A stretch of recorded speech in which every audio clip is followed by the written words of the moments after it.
5:51 at the Geek House. We'll see if anybody shows up to this thing, because I haven't been doing this kind of stuff for over a week, as we've just trudged and trudged and trudged and trudged and trudged through the rest of the summer heat. And let's see here. Dan says hi. Of course. How's our sound? Do we go back into radio mode because of some driver update? The rest of the summer heat. Okay, good. That sounds normal. There's nothing wrong with a little weirdness now and then. Thank you. Darn Google speaker. Just doing my job. Assuming we don't screw anything else up. What is up, everybody? This is Jay, aka Multimedia Jay, and nothing is where it belongs right now on the screen. Who cares? So, stream title, AI Captain, or if you're a certain chatbot over on Athene AI's various channels with the Singularity Group, II Captain. I couldn't help but think of that little play on words when it comes to AI, because 2023 has absolutely been the year of AI for me. The majority of what I watch on Twitch since being sent back to day shift is AI. Neurosama, the Athene AI channels, and whatever else. I've been listening to a lot of AI generated music on YouTube. As a matter of fact, over on my channel right now, I have a playlist called Multimedia J's AI Jukebox. And basically, any song that's AI generated, like the AI mashups that I've been listening to, if it sounds at least halfway decent, I'm going to put it in that list. And it really gets you thinking about what AI could be used for, besides what everybody's afraid of that AI is going to be used for. There's a lot of what ifs and things like that. And also, what I find interesting is that one of the more interesting uses of AI technology is that it answers a lot of questions, for example, that fans of certain artists might have in their head. For example, what if Michael Jackson did his later hits when he was still a little kid in the Jackson 5? So there's a lot of flipping between young Michael Jackson and grown-up Michael Jackson that's going around the AI-sphere, if I want to call it that, with regard to these AI-generated mashups and stuff. And there's actually one song I found that I actually shared on the community post page that basically consists of Michael Jackson singing one of his songs accompanied by his younger self. I mean, if people put in the work and make this stuff convincing, and that's hard to do with some of these people, especially how Michael Jackson was like, ow, woo, rah, ha-cha, or something like that. No, he never said ha-cha. I'm getting this mixed up with Peach and Smash Brothers. But all the various little mannerisms, if people can work those in, or better yet, the record companies, if they hire professionals and work those in. We could be looking at all kinds of uses for AI, from as long as the estates don't have a problem with it, posthumous albums or pastiche albums or something like that. It really is the wild, wild west, as in we're trying to bring some order from chaos with this AI stuff. But I'm just going to say this, and the description's going to say this too. AI, the way it's been and the way it's been going, AI is the new 80s music. Now, if you know what I'm talking about, if you listen to a lot of 80s music, then you get the impression that everybody went a little too nuts with synthesizers and stereo hi-fi sound versus what was available in the 70s on most people's stereos and things like that, with 8-track and stuff along those lines. The fidelity of the compact disc, aka CDs, bringing things up to CD quality for the first time, changed a lot of things, to the extent that we developed this kind of counterculture in music that some people still prefer the old analog equipment. And of course, there are some transition albums during the 80s that have little disclaimers on them that they were recorded by analog equipment, like Guns N' Roses' Appetite for Destruction. It's a wonderful example of that sort of thing. But it's one of those things where we're going to have to, that's 7/4/2023, not 4/7. This thing's showing me European dates in the activity log. But anyways, yeah, so nobody's subbed to me, at least in this feed, since the 4th of July. I don't think that's correct. I don't think that's correct. I think they got to update this plugin. But either way, so what's been going on, it's not showing the memberships either, so something's not right. I'll have to refresh it later. So something that's going on with all of this is, if you listen to a lot of 80s music, There were tons of fads in the 80s. It's the reason why people still caricature the 80s today. I can tell you, though, the 80s weren't as 80s as a lot of people seem to think it is. That was only very rich people living in beach houses in Miami that had the colors going every which way, everywhere they went. For the rest of us, you know, it was kind of like the 70s. Stuff from the 70s might still be in circulation because it was cheaper, stuff along those lines. That's why my first console was an Atari and not a Nintendo. So Dad didn't know if the video games thing was going to be a thing for me for very long, so he just got me an Atari 7800 so he could get me cheap Atari games at yard sales while all the kids were getting a Nintendo. And then when video games weren't a passing fad for me, I wound up getting an NES at the end of the decade and playing a little catch-up after Mario 3 came out. But it's one of those things where, I mean, in the 80s, there's a meme going around the internet, what people think the 80s was like versus what it actually was like, or what being a kid in the 80s was like versus what it was actually like, what people think, you know, expectation versus reality. And I can tell you that it wasn't all neon lights going every which way and all kinds of garish colors. I mean, the 2010s and 2020s have way more wild colors among the common folk than the 80s did. In the 80s, that was like neon lights, and that was relegated to nightclubs and other stuff like that. And nightclubs and movies and TV shows and stuff along those lines.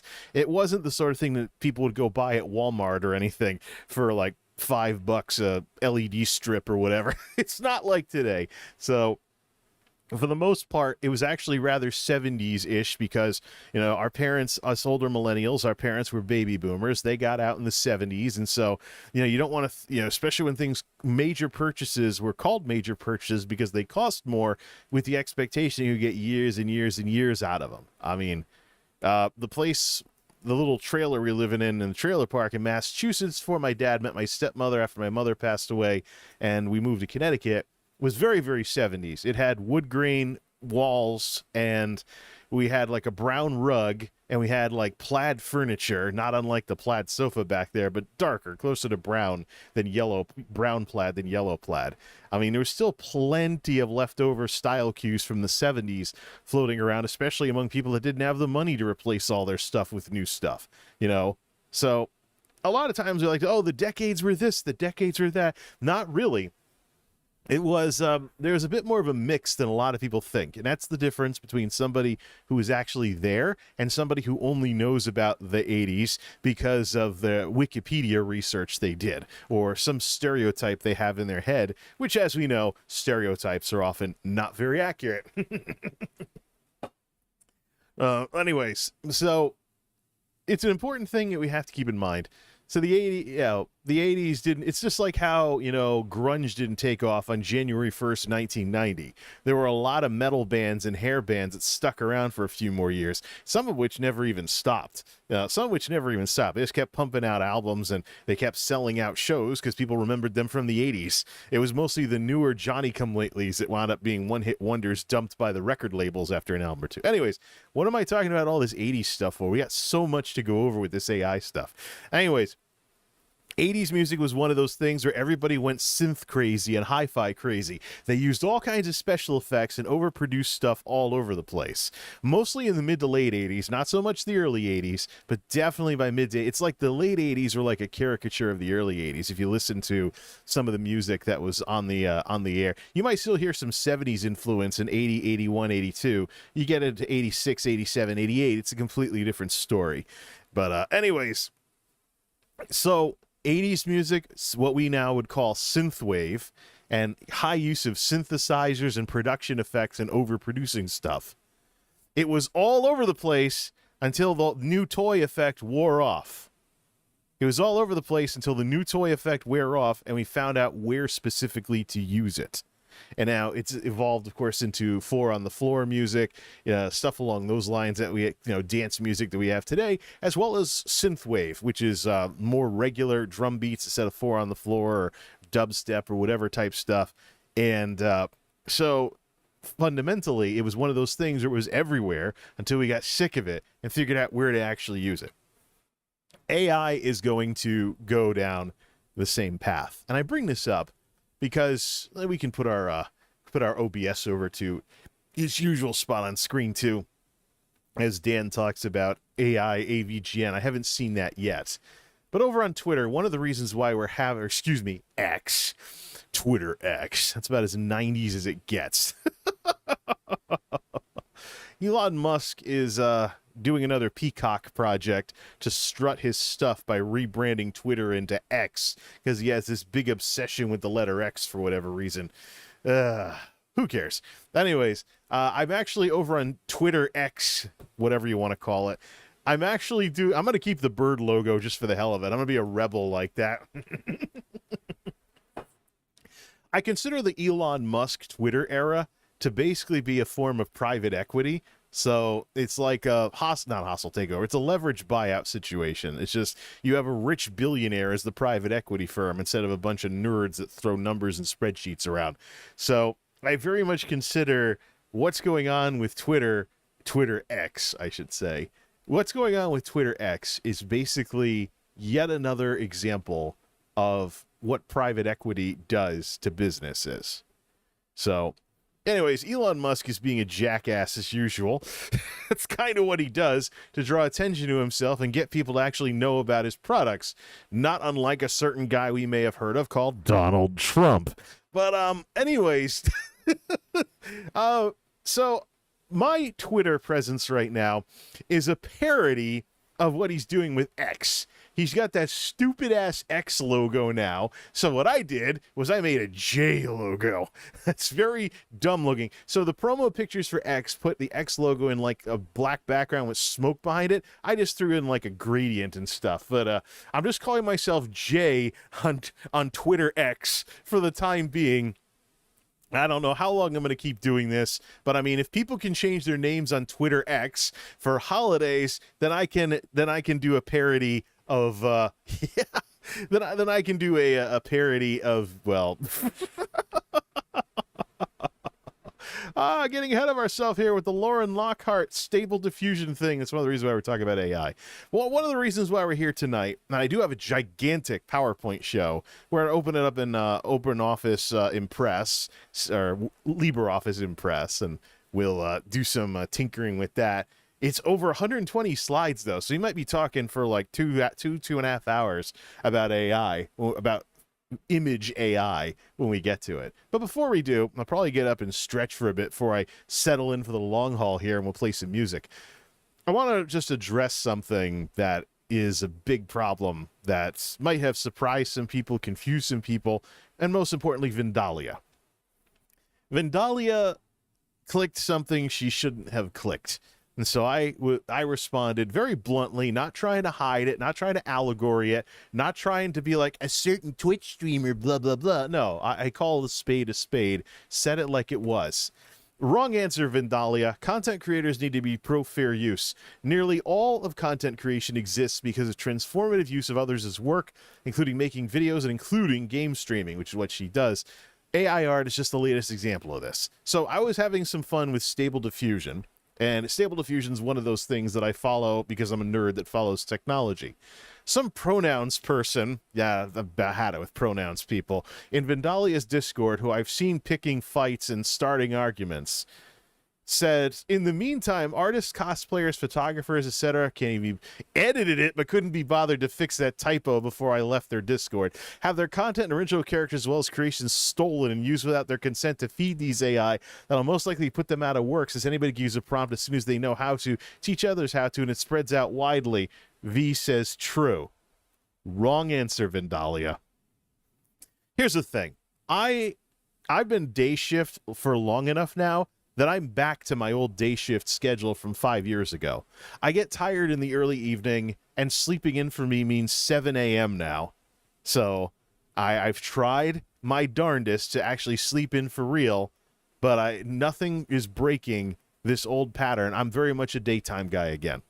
I've been fighting it. I've been like, I want to go back to night shift, and then I found out about some tech jobs around here that I could put in an application for that would have me working 8 in the morning to 5 at night, day shift support. And in some places in the industrial parks that need people helping with their IT, they actually only operate during the day. So the night shift thing is more sort of thing with big warehouses and stuff along those lines. But the economy right now is in spin art mode because a lot of stuff that was big during the pandemic is ending. Bubbles are bursting and companies are being affected. I imagine there's probably going to be layoffs in my area due to so-called over-hiring when it was really just bad forecasting. Yeah, I know I'm being silhouetted, but I am totally a man of darkness, despite being forced back into a day shift schedule. But I haven't watched Vindahlia streams very much because of time zone differences, and this is one of the fundamental problems with streaming, is its over-reliance, at least on Twitch, its over-reliance on time zones and being part of the live audience. Meanwhile, over here on YouTube, where it's way more experimental, you are tempted to make your streams more evergreen by turning them into stuff like podcasty type stuff that people can listen to. And set up your live tab to be listenable stuff. There's even a tag in the YouTube system that the algorithm will pick up called listenable, which refers to videos that are more like radio shows or podcasts or stuff like that. So it's actually something that the YouTube system has actually been openly embracing and stuff along those lines. But Vindahlia, no, she's just playing ESO in the middle of the night over on Twitch. So you could theoretically watch her streams after the fact, but as she herself says, she's a derp. She runs around doing writs and stuff. She just goes around playing the game and hanging out with people and chilling. She's a chill streamer, whereas I'm making something more akin to a podcast that if people aren't here when I'm live, or they might check it out later, and the views reflect that. I've seen stuff. Of course, live streaming is very new on YouTube, and the YouTube culture doesn't handle it very well, and neither does the algorithm for that matter. But I have seen good streams have some life to them and get some view counts after the fact that far exceed the live audience. The live audience, found on who's available right now on this site that, let's face it, has a gimped AI. If you have phone notifications turned on, you would have gotten the notification for this stream very, very quickly, as I found out testing it myself with one of my own phones, receiving notifications and stuff along those lines. But, it's just a day-night thing between me and her now. She's tried some other platforms. She's done stuff on Instagram, done stuff with YouTube Shorts, but fundamentally, we're pretty much different people when it comes to our approaches to making stuff. She wants to keep it casual, and I want to build stuff. That's just the way it is. But fundamentally, though, I think she needs to take a good hard look and do some thinking about what AI represents as a disruptive technology. If having a copy of something on your computer is stealing when it comes to stuff displayed on web pages, DeviantArt, Facebook, anything, then you are stealing every single time you use a web browser, because web browsers have cache. You can poke around in the cache and extract images and web page components and quite easily. Matter of fact, that's how in my IT support specialist days, the last time I did IT for a living, that's how I busted some guy using a computer that's a little out of the way to look at adult content on the job. Yeah, we had a guy, he was doing one of the most important jobs in the building, but somehow he was finding time to look at grown-up internet stuff while doing his job. And I was the guy that was like, someone was like, "Hey, we think something shady might be going on that computer, Jay. Can you go see if this guy's doing something he shouldn't?" I go dig around the internet cache and I find all kinds of topless photos. And I'm like, busted. The manager actually apologized to me. He's like, "Oh, I'm sorry you had to see all that." And I'm like, "You're having me look through someone's computer because you think he's using it for something inappropriate. I found stuff that's inappropriate. It comes with the turf. You sent me looking for stuff that's inappropriate." But that's the thing, though.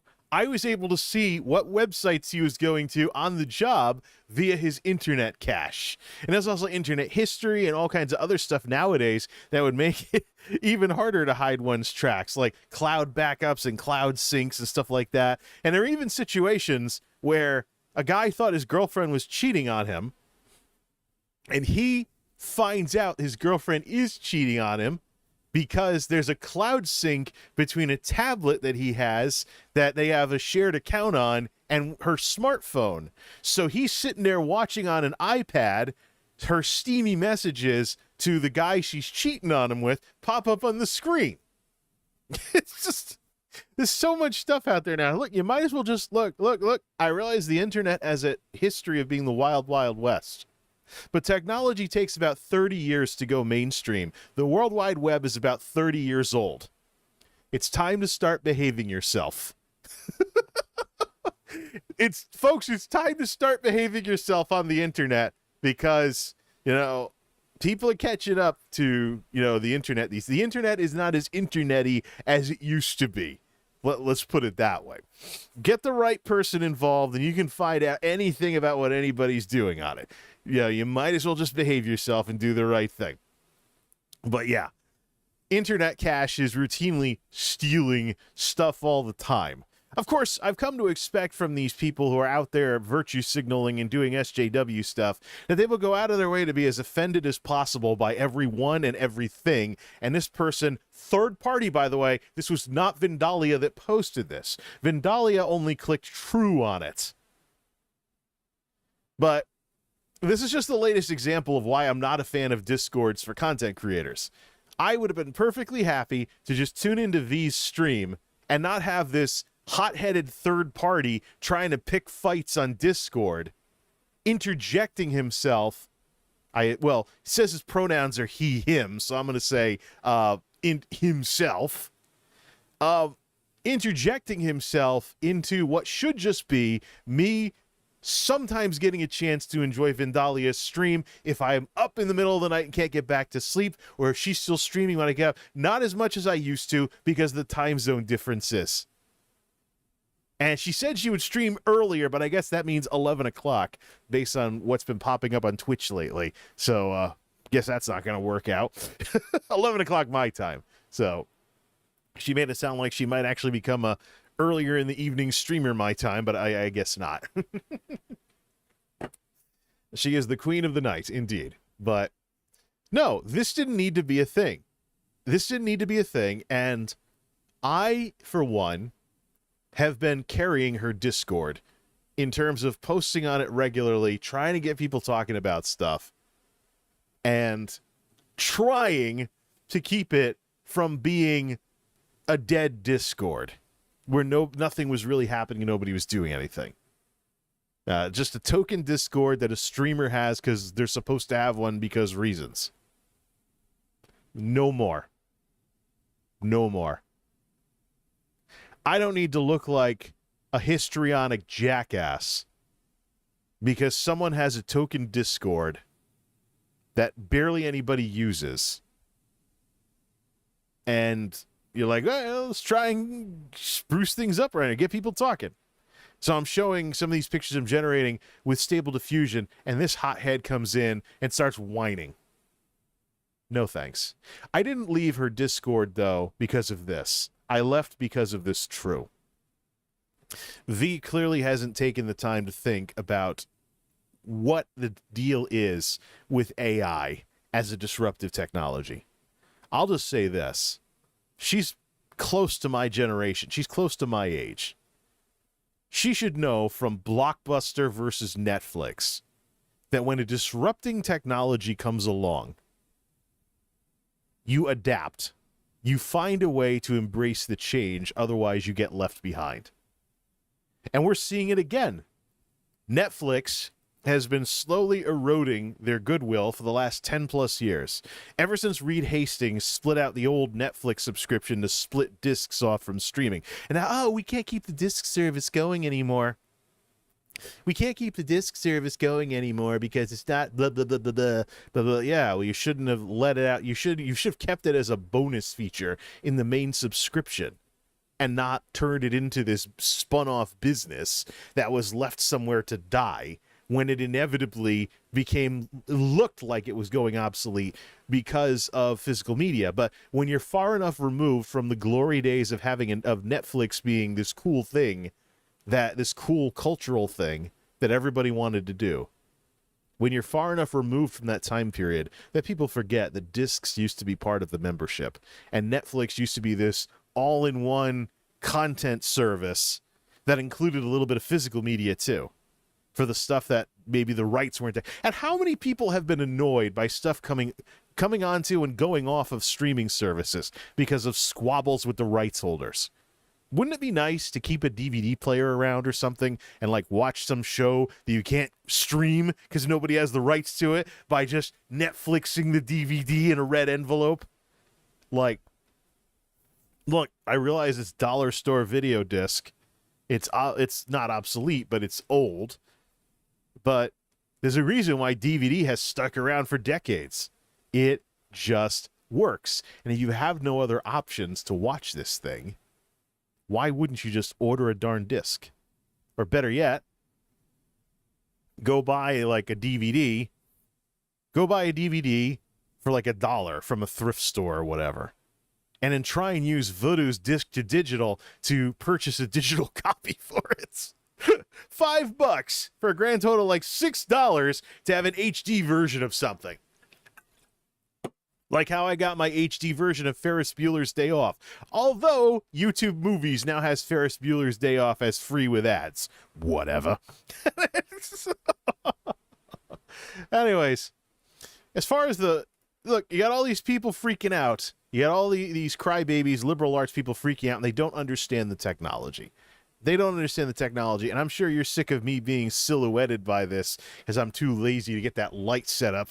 Well, all right, so let's go back to some better, slightly better lighting here, and stop being that man in the shadows for a bit. But when it comes to, let's see, Dan says, "Oh, dude is lame." I remember in 2000, Netflix was the GameFly. Yeah, I'm dating myself. Oh, GameFly, I think aren't they still around? Either way, just look, physical media, if it's still out there, why not incorporate it into something? Have it, even if it's riding streaming's coattails. Biggest mistake Netflix ever made was letting Reed Hastings split all that up. But when it comes to AI and all the screeching and hollering from these people who live on Twitter, or should I say Twitter X, all these people who go out of their way to be offended by absolutely everything and get mad at you for everything and block you for the tiniest little thing. You know, all these people that go out of their way to live their life picking fights on the internet and then have some kind of midlife crisis where they wonder what the hell they've done with their life because all they've done is pick fights with strangers on the internet for X amount of years. And they're like, couldn't I have done something better with the time? And, you know, that kind of crap. Now, there's all this wah-wah stuff with regards to AI. The wah-wah stuff with AI and stuff, it's a disruptive technology. It's Netflix versus Blockbuster all over again. First off, let's acknowledge the reason why AI is doing incredibly well right now, the reason why people are scared of AI is because it has a lot of wonderful source material to work off of. Now, let's suppose this apocalypse happens, this thing that everybody is screeching about, that AI is going to put us all out of work and destroy the economy. Okay, everybody's out of work, nobody's doing anything anymore. AI doesn't have good source material to go off of. Look, we're talking about computers here. Computers are mathematical machines. At the core of a computer is something crunching zeros and ones. They're not human. It's not a human being. There is no art, there is no politics, there is no right-brainedness, there is no philosophy, there is no religion, there is nothing that doesn't fall into some mathematical whatever it is. It's a fight that we've been having with computers for many, many years, going back to the random number generators, trying to make them a little spontaneous once upon a time back in the day. You know, if there's no source material, I mean, basically what we have with AI is a gigantic digital Weird Al Yankovic. You have technology that is really good at making pastiches of stuff, but fundamentally, if you develop your Turing skills, as in the Turing test type stuff, is it a person or a robot? If you develop your Turing skills and you become familiar with the shortcomings of computers, you'll be able to see the limitations of AI and know that, no, it's not going to take over the world. It's not going to take over the world. What AI generates is a Weird Al parody of the source material that is fed into it. But computers always, always, always have their limitations. Fundamentally, we have these sci-fi movies about these robots taking over the world and stuff because scaring people is a great way to make money. You know? Tug people's heartstrings and you will make the dollars. That's why these conspiracy theorist types out there are nearly always selling something like supplements or something. Like, the way technology works is it's inherently neutral. The so-called ethics of technology boils down to, we have this thing, what are we going to do with it? But once again, it's humans, people, that drive where that goes. It's not the robots doing stuff of their own. What's all this stuff from Noel that's piling up in the chat here? Saw someone say something big recently. The ones who are scared, the ones that don't make money. Those who have a successful career aren't even scared. Yeah, well, this is where you run into, like, with the recording artists and stuff like that, answering what-if questions with AI tracks. They understand that the AI thing is free for all. Nobody's going to buy someone else's. People aren't enlightened. It's literally impossible to take 300 steps back and imagine a non-capitalist world. Lots of ones and zeros. Reminds me of people freaking about robots. Well, we saw what robots turn into. They're stupid. They do dumb, mundane stuff. Industrial automation eliminates jobs that will injure the hell out of you because of their repetitive, stupid, mundane nature. So break a robot instead of destroying someone's body. You know? Then we'll see the same thing with AI. People that wanted the easy jobs to park their ass in an office, not have to learn anything ever again because they can touch type or whatever. Well, congratulations. They now have to find a real job again because the computer can do their work because they were essentially organic computers that fundamentally were worse. It's one of the reasons why I don't go out of my way to work in IT. I'm not really all that enthused about potentially working with people who wanted an easy job, and that's why they got into computers in the 80s and 90s. No, I want people who actually have a little bit of a work ethic. I don't want to be listening to people whining about stuff all day. I'm not here to be anybody's babysitter. Let's see here. Noel says, I work in AI, doing stuff with LLMs, computer vision, speech synthesis. I'm building across the entire stack. I'm in the bubble very deep. Dan says, I know friends who used AI to make their art look better. Yeah, well, the thing is, AI is being, people, like I said, freaking people out is big business. People are going nuts about AI is going to destroy everything. Look, it's going to automate stuff. Automation was already a thing. There's non-AI tools out there that could have already been used to do stuff that AI is just doing right now. And maybe sometimes with better results because people are smarter than computers. Computers are mathematical. They're restricted. They have no common sense. The organic nature and the spontaneous nature and whatnot just doesn't exist in a world of ones and zeros. We have to try and program it in. So here's the thing, though. Here's the thing, though, with this. AI, look, its predecessors were useful, too. Great example. When I was working with SQL, and stuff like that, SQL, oftentimes you could type it out. You sit there, give yourself carpal tunnel typing SQL all day, or you can use a point-and-click item like Oracle, like an Oracle Query Builder or Microsoft Access to generate the code for you and then just touch it up. That is literally the exact same thing that people are freaking out about. A computer can make something and the most you'll have to do is touch it up. We're already doing that. The computer might give someone extra fingers, so you just Photoshop it out of the AI generated. We already are touching stuff up with stuff that computers generate. If you're making the same thing over and over again, you're wasting your time typing the same stuff over and over again, as opposed to point and click, then check the code to make sure it's efficient. So this already existed. Sharpening filters as well. Sharpening filters, some electronic system is trying to sharpen your image or upscale it. I mean, stuff, look, the reason why AI scares so many people is because they let themselves get scared.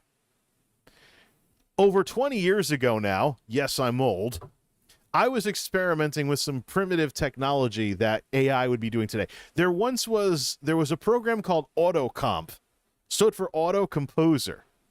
It used computers to generate MIDI tracks. I was fooling around with some RPG Maker programs back in the days. Now I bought them all on Steam.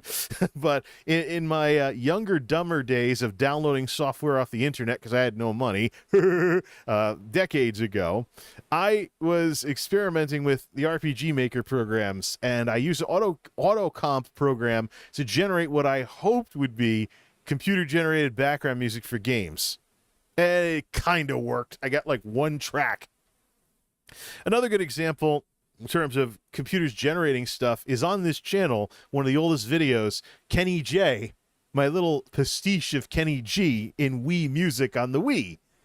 I didn't set out to make that. That was completely random, generated by the game. I just thought it sounded like a Kenny G song. So I got lucky and took the recording and made it into a YouTube video.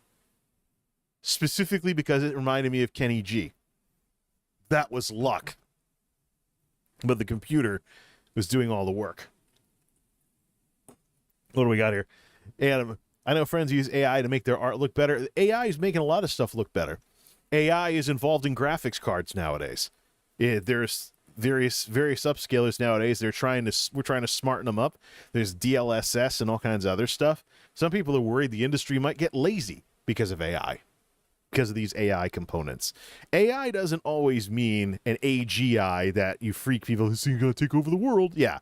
Like, you mean like Carly G over on Twitch with like 5 concurrents nowadays? Because eventually you watch the computer do its thing 24/7 long enough, you start to notice the patterns, the repetition, and it gets boring.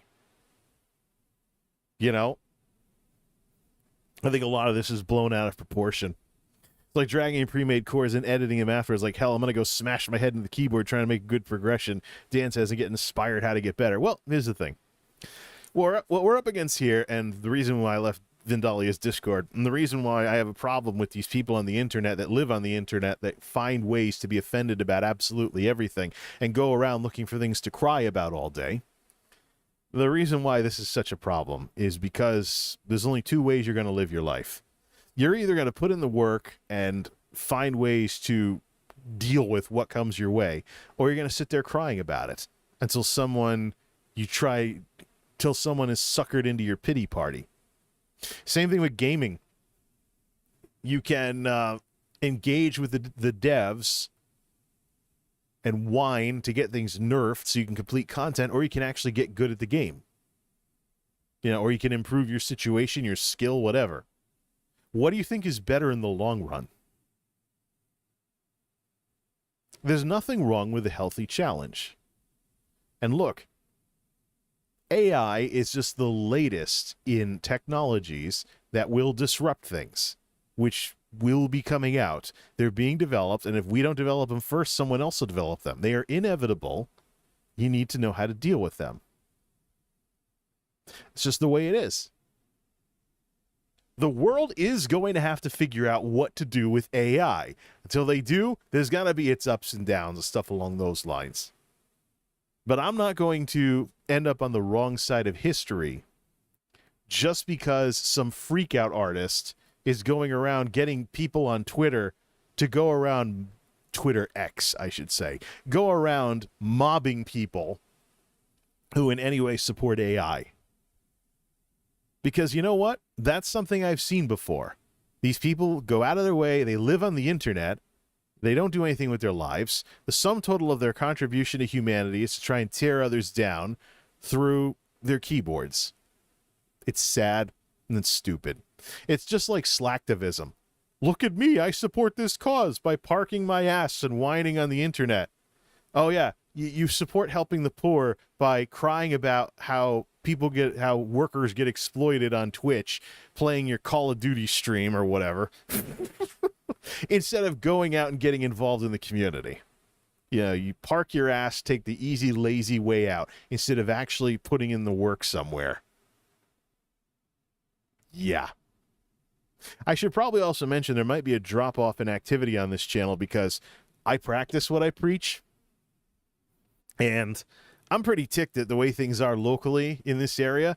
I've actually said hello to some local politicians, and I'm probably looking to get involved in local politics. Maybe even run for a municipal office, but I can't figure out what. But I might actually be getting more involved civically in this area because I'm sick of a few things here and there. Isn't that what drives politics in America, though? You get angry about something and you go do something. We got mad at the British for taxing us to death on tea and stuff like that. American Revolution. We got mad about slavery. Civil War. We got mad about the Kaiser sinking our ships with his submarines. World War I. We got mad about the Nazis taking over Europe and stuff like that. World War II. You know, we got mad about, for some reason, we think there should be equality, and yet your skin color determines how you're treated. Or the plumbing you're born with determines how you're treated. Blah, blah, blah. Civil rights movements. So, but it's all about getting up off your ass and engaging and figuring out what the heck you're going to do. And it's certainly not about hating technology just because someone suckered you into thinking the whole world's going to explode because some common senseless mathematical computer is acting like a person. As dorky and uncanny valley as that gets. Please. Let's get up and stretch for a bit because we have a lot of slides to get through. First, we'll catch up with the chat here. People are scared of the unknown and change, says Noel. New and novel things signal change that scares them. Society has gone through so much stuff in the past, we're still here. So screw it all. Go AI. Indeed. That's the thing here, though. But don't forget, it's also big business to scare people and keep them scared. So they keep coming back to your radio show or your podcast or buying your books or buying your supplements or whatever. Disinformation is big business nowadays. As opposed to, well, how about we cross the bridge when we get to it? How about we actually stay pragmatic and down to earth? But with some people nowadays, common sense is a lot to ask for. Let's get up and stretch. And when we get back... Lauren Lockhart versus Stable Diffusion. My cleric character from Elder Scrolls Online was made for some very interesting experiments with Stable Diffusion over the last couple of days. And it's interesting to see the limitations of AI, but I wanted to keep things consistent. So that's why I went with only one Elder Scrolls Online character as the source material for this over 100-slide PowerPoint show that we're going to be going through.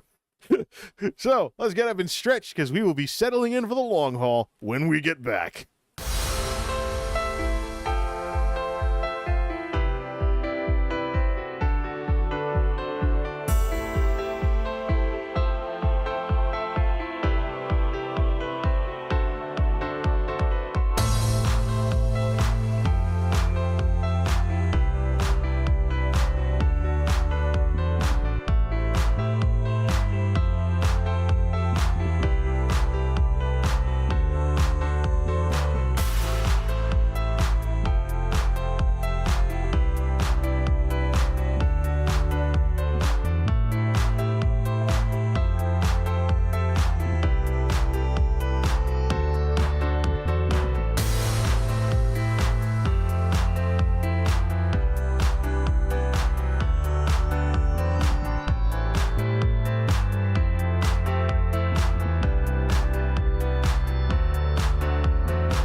All right, you ready for lots and lots of AI type stuff related to Stable Diffusion? Let's get straight to it, shall we? How many AI? I kind of went off on a tangent last go around before the break. Now, let's just say I've checked out picture AI, I've checked out music AI, and then I've even checked out a little bit of video AI, where computers try to generate YouTube videos from scratch. That's the most primitive of them all. It was a music video of the old Dolly Parton song Jolene, generated completely by computers, but it needed source material to go off of. So fundamentally, though, it was very weird looking. And of course, who could forget Nothing Forever? Of course, it is forgettable now because obviously they've been running into the ground, but Nothing Forever, Athene AI, Neurosama, there's all kinds of stuff out there that just goes to show that, hey, I think it's about time you develop some touring skills. So if someone tries to sucker you with a deep fake or some AI generated something or another, then you probably will be like that here. Noel says, I have Stable Diffusion Web UI directly on my PC. I was doing this stuff since version 1.4 came out. Outputs full of something like 50,000 images. Yeah, I've just been fooling around with the cloud service. I've just been fooling around with the cloud service. You know what I'm really thinking about? You know what's really going to be interesting? When Google has a competitor. Imagine Google search data and everything Google can search for feeding AI. I mean, these people freaking out about Stable Diffusion, they ain't seen nothing yet. Well, let's begin with let's begin this little thing here. We're talking over 120 slides, so if I spend a minute on each slide, that's 2 hours of talking about this stuff. I'm probably gonna have to click some squiggles because I'm probably gonna have to click a few squiggles, and the mouse is sticking too. I gotta get rid of it. But anyways, we're gonna use OpenOffice, LibreOffice Impress again. We just gotta center it, and then we'll use the arrow keys to switch things up here. Let's go to LibreOffice mode here. Lauren Lockhart versus Stable Diffusion. She's an Elder Scrolls Online character. She's my second ESO character and my second MMO character for the most part.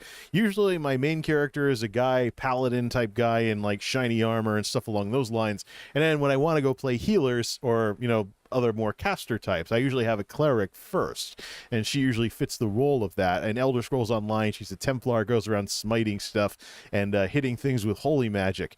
But I decided with Stable Diffusion and this generating pictures thing to toy around with prompts and try to come up with what she would look like IRL. And the picture, the senior portrait looking thing on the right, is the result. And it's fun when you post this stuff over on Facebook and your friends and relatives are like, who's that? But AI is definitely something here. But it took a couple of tries actually to get this right. So let's begin going through a whole bunch of slides here, and because we did a whole bunch of tests. So I was toying around with Stable Diffusion, bought like $10 worth of cloud credits for it, then decided to have some fun this weekend testing all kinds of things. I'm one of those people who tries to mess with the computer, so to speak, and see how things screw up or whatever, or how can you get things to do a certain way, I know I've certainly had some fun messing with Athene's AIs in recent months, but the idea here is, the obvious thing. Like, if there was a live-action movie of my Elder Scrolls Online characters, what would these people look like? And I figured I would test this out. She's very straightforward, girl next door, friendly, stuff along those lines. Typing gibberish into Stable Diffusion is fun. I'll have to try that. Maybe that's how you do abstract art with it. I don't know. But, so keep in mind, my Elder Scrolls Online graphics, which is the picture on the left, I do have my pointer, so what am I doing? My Elder Scrolls Online graphics are already enhanced through Reshade. I run a couple of Reshade things.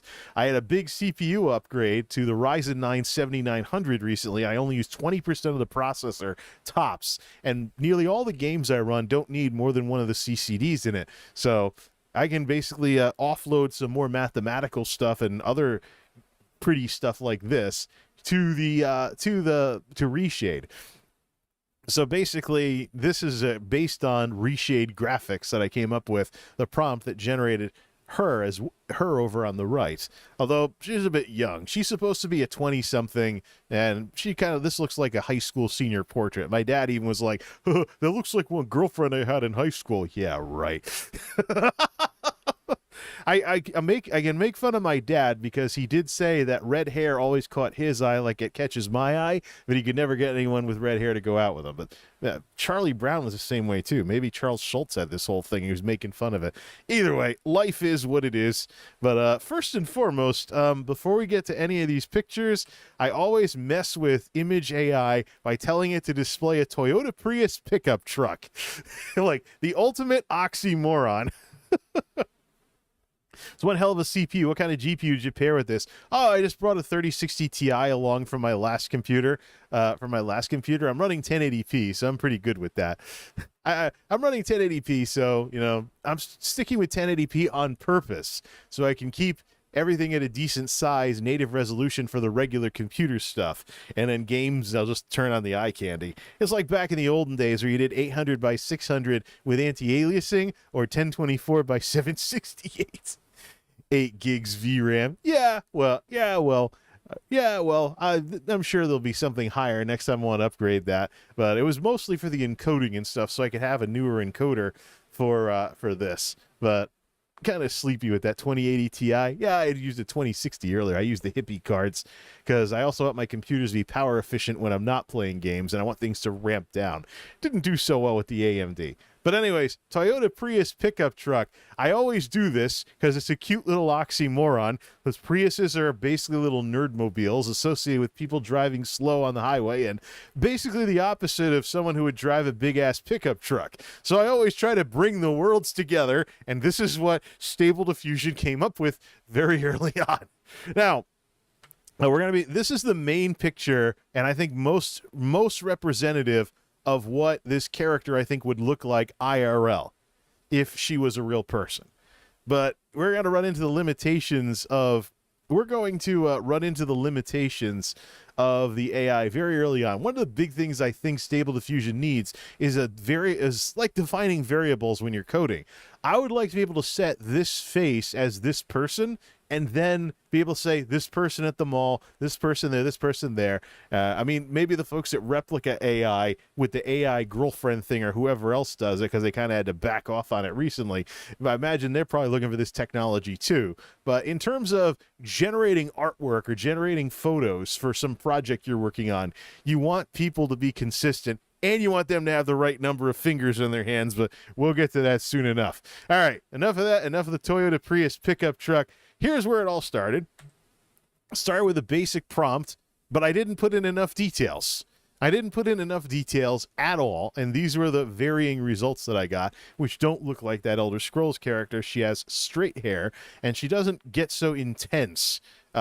She's got more of a girl next door type thing going on. She's a healer cleric for Pete's sake. So I've got some sorcerer type folks that are a lot more aggressive that fit that niche a lot better here.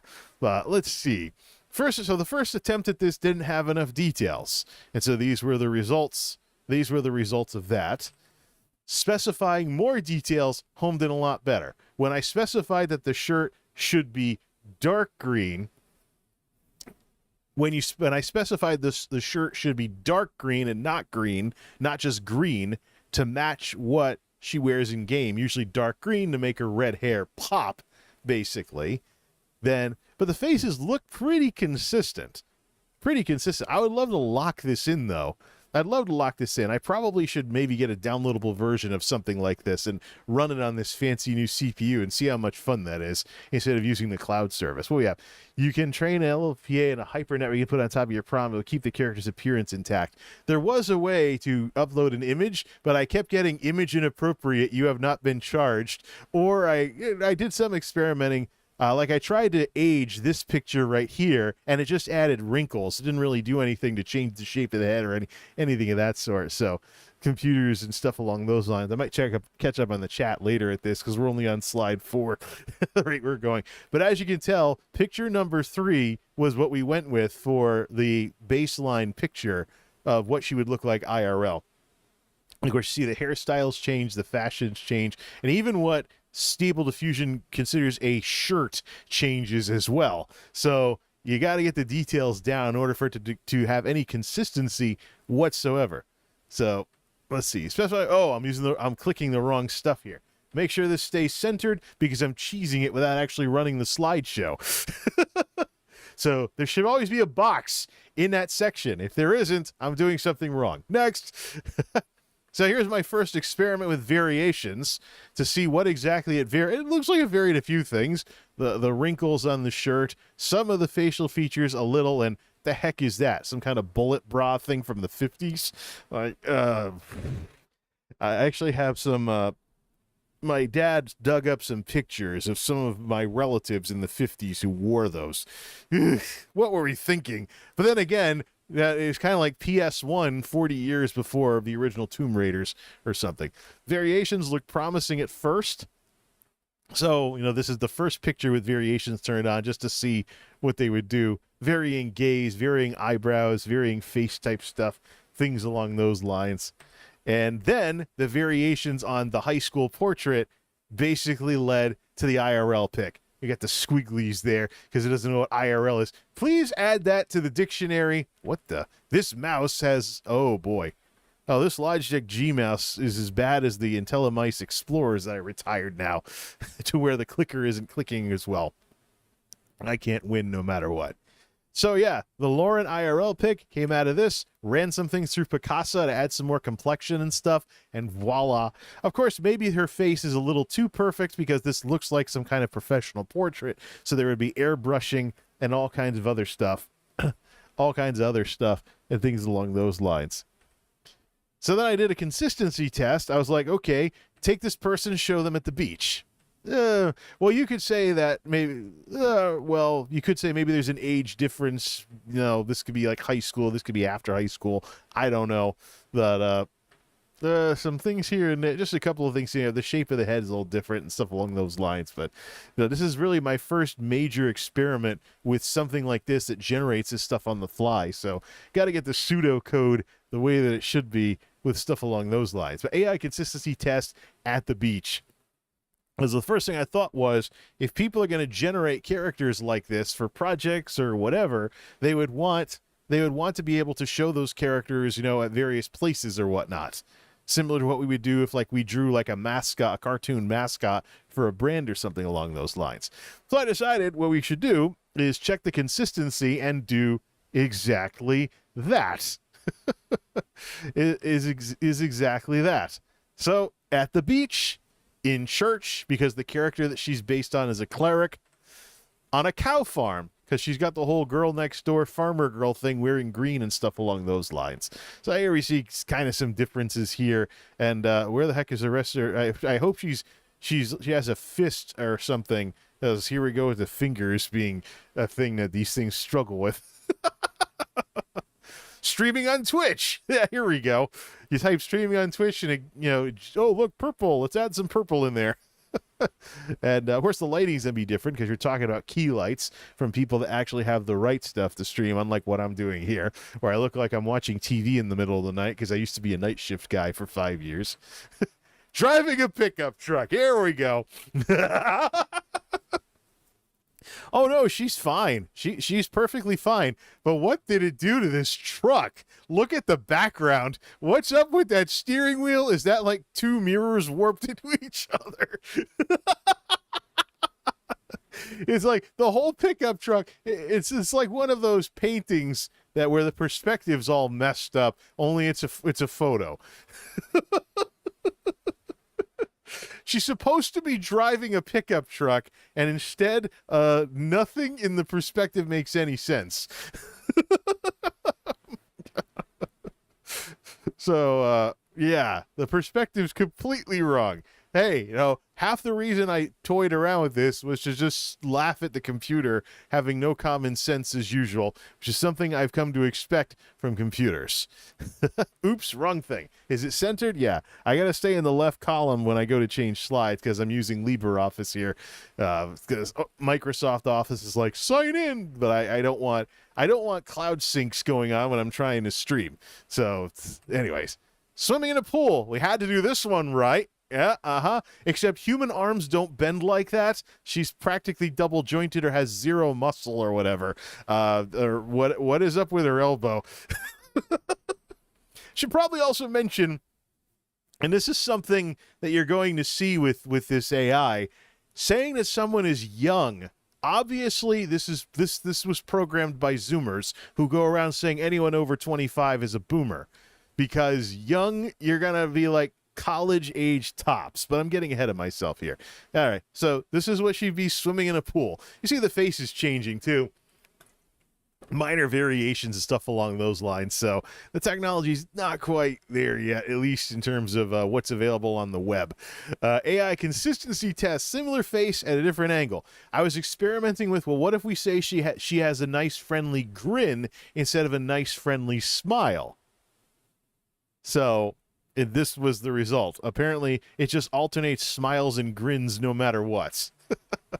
Walking in the woods, again, we see the face changing a little too much, so a little bit consistency type stuff here. You go use anime models trying to make adults. Maybe I'll try that. Maybe I'll try that, because I was doing other things to try and break things later on with some of the other tests I was doing. AI aging test. Yeah, this is what I was just talking about earlier, and LibreOffice doesn't know what LOL is, so shut up, LibreOffice. Why is it highlighting stuff? It's having problems clicking. I'm gonna have to clean the mouse's contacts out, or go back to IntelliMice Explorers like I was doing earlier. We get the deoxit spray and clean the contacts. I just did that with the keyboard 2 weeks ago. Now I gotta do it with the mouse. Whatever. Oh yeah, AI aging test. So young, if you just type young, it means college age tops. This is like a senior portrait. And I'm kind of laughing at it because I had a gray background in my senior portrait too. So, yeah. The funny part, I might mess with my relatives, or they might think I'm weird. I'll put my senior portrait alongside this and be like, hey, look, the power couple that never was. The Lauren character is based on what I find attractive anyway. So it's just, when I was that age, I probably would have, looked fine, going out with someone like that, because I was in a lot better shape when I was that age. I was in the best shape of my life as a junior in high school, and it went all downhill since then. Noel says, grin is more associated with showing teeth, where smile is more about the face in general. Not in my neck of the woods. People say I grin because I don't like showing teeth when I smile. I look more like a smiley face. So, you're just a grinner. Maybe it's a cultural thing, or a difference in vernacular or whatever. So let's go check through the decades then. So I specified that she was in her 20s, and she looks definitely more like a grown-up than in the senior portrait. So by decades, I basically make 25, 35, 45, etc. And I'm like, okay, well, this is interesting. How would someone like this age and whatnot? People are asking questions. Like, I remember when I was high school, college age, people were like, make sure you meet your girlfriend's mom so you know what she'll look like when she's older if you decide to marry her. There were even commercials making fun of that on TV back then. Let's see here. 20s, advance to the 30s, a little bit of wrinkles here and there, but the 30s are kind of like the last hurrah for calling yourself young, as I did with calling myself old after hitting 40. 40s, yeah, it looks about right. At least for no makeup, or stuff like that. I know there's folks in their 60s who are really good with makeup that do YouTube videos, and you'd never guess that they were in their 60s because they're really good with cosmetics. And what she'd look like pushing 50. So I got a bit of a Laura Dern vibe from this, but I recently watched the Jurassic movies, so on Blu-ray and digital. So, seeing like the last Jurassic World movie might have impact. But I thought kind of Admiral Holdo when I saw this from Star Wars: The Last Jedi. But either way, Grandma Lockhart here. But let's see here. And this is just specifying age. You don't specify that someone's gained weight or anything. This is an experience with that on my own. It will account for that if you say someone who is like slightly overweight, or obese, or something along those lines. You can specify some other things as well, but I wanted to keep it simple here. So looks like JK Looks like J.K. Rowling. Well, maybe pictures of J.K. were in the source material. I did try Harry Potter references for some other tests later on, but it's just one of those things where, you know, I listen to a lot of manosphere commentators who are always whining about how they always got to have girlfriends half their age. Like they got to be 50 going out with 25-year-olds or something like that. And I'm like, why can't you respect somebody for growing old like you did? It's like, nobody asks to get old. It just happens. You have a few too many birthdays and bam. Don't make fun of old people. Don't make fun of old people because you'll get there, maybe, or maybe you won't. Who knows? Either way, it's stupid to make fun of them. Moving right along. Let's see here. Yeah, she does kind of look like J.K. Rowling. But J.K. Rowling is kind of in this age range of around the half-century mark. Or so. Definitely squarely middle-aged. Definitely squarely middle-aged. I did do a 65-year-old picture, and I was like, I sent it to my dad, like, well, you said she looks like your high school girlfriend. This is like what she'd look like now. Then I deleted it, and I just stopped at this, just to be silly about it. Because he's not into technology at all, so he's like, where'd you get that picture from? Of course, I also have been messing around with making historical images look weird, like American Revolution soldiers taking selfies with smartphones. She also looked like she would host a home makeover show. Oh, please don't go there.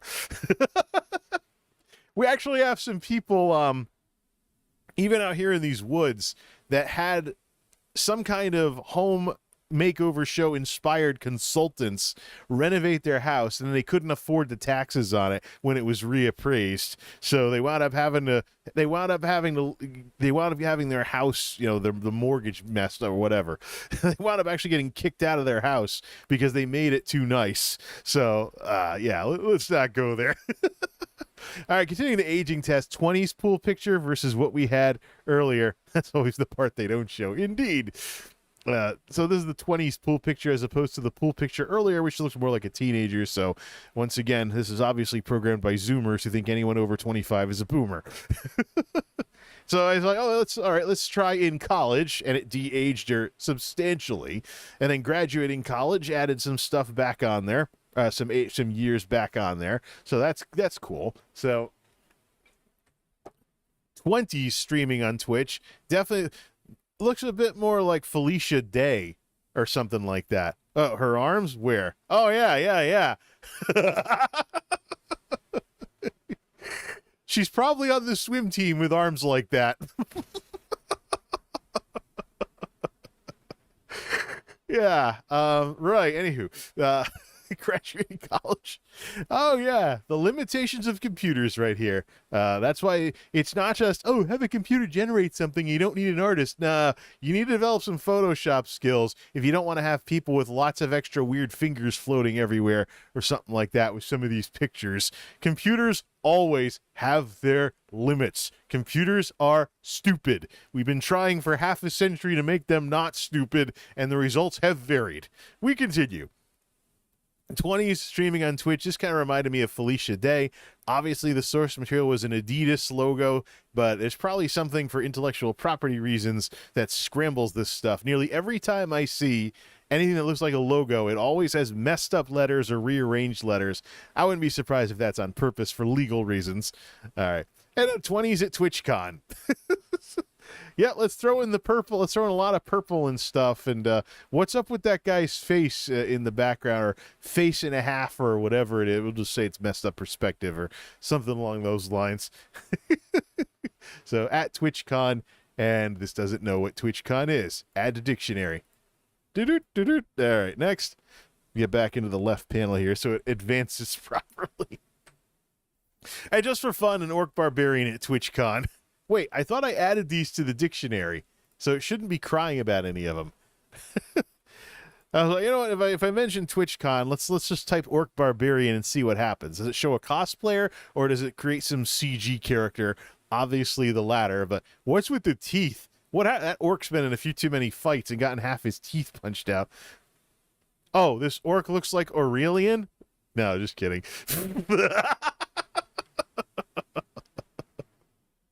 Hey, all right. So yeah, just for fun, just for fun, an Orc Barbarian at TwitchCon. I just had to play around with that at least once. Once I saw that it would generate TwitchCon-looking pictures from that with all the purple and everything. This looks like someone dressing up as the Hulk and buying the wrong stuff at the costume store or something along those lines. But it looks more like some giant rubber suit or something with someone inside looking through two holes. Either way. Now an AI art pastiche test. We get away from photographs here and specify games and see what it spits out. Elder Scrolls Online, this is where I think we might run into, again, similar prompts. I'm just changing little details to see what it spits out. But with something like this, she's based on a cleric, so I might mention clerics and healing and other stuff like that. But, so yeah. We'll decide I just see what the deal was. I know some of the source data for Stable Diffusion is DeviantArt, so I'm curious. One of the things I ran into was basically what it generated looked more like instruction manuals or screenshots, or instruction manuals or fan art, as opposed to, or promotional material, as opposed to an in-game screenshot. So I was like, cleric in Elder Scrolls Online or whatever, and it generated this for the armor. Does kind of look like something I would associate with ESO, though. World of Warcraft turned her into a blood elf. No, she's not a blood elf. She's a human with red hair. Oh, what is the deal here? Yeah, World of Warcraft turned her, mentioning World of Warcraft, boom, she's a blood elf. And actually this turned into a pattern. Because of what I was specifying, it kept turning her into a blood elf. There's similar issues too that we'll see when we get to the pop culture test, when we start looking at Disney. Looks more like League of Legends, says Noel. Well, there was some talent from Blizzard that went to found Riot, so but I mentioned World of Warcraft and I got this. So I have seen some Blizzard artwork that looked similar to this, and of course Riot and the others, they actually have ex-Blizzard talent working there. So, and League of Legends and these MOBAs are kind of based on Warcraft 3 to begin with, so I'm not surprised that the art styles mesh. You know what I forgot to look for this? What I did here, what I forgot? Overwatch. Of course, I'm not a fan of Overwatch. I associate Overwatch more with drama and people being toxic. One of the reasons why I don't play it. Same thing with League of Legends, although maybe I should do some League of Legends and Overwatch pictures just to see what the thing spits out. Well, we already got over 120 slides here, so we'll save that for another day. Morrowind. Now, this is interesting because I actually thought this looked similar to in-game graphics, one of the few that actually did. So I figured, well, it doesn't know what Morrowind is, so let's fix that.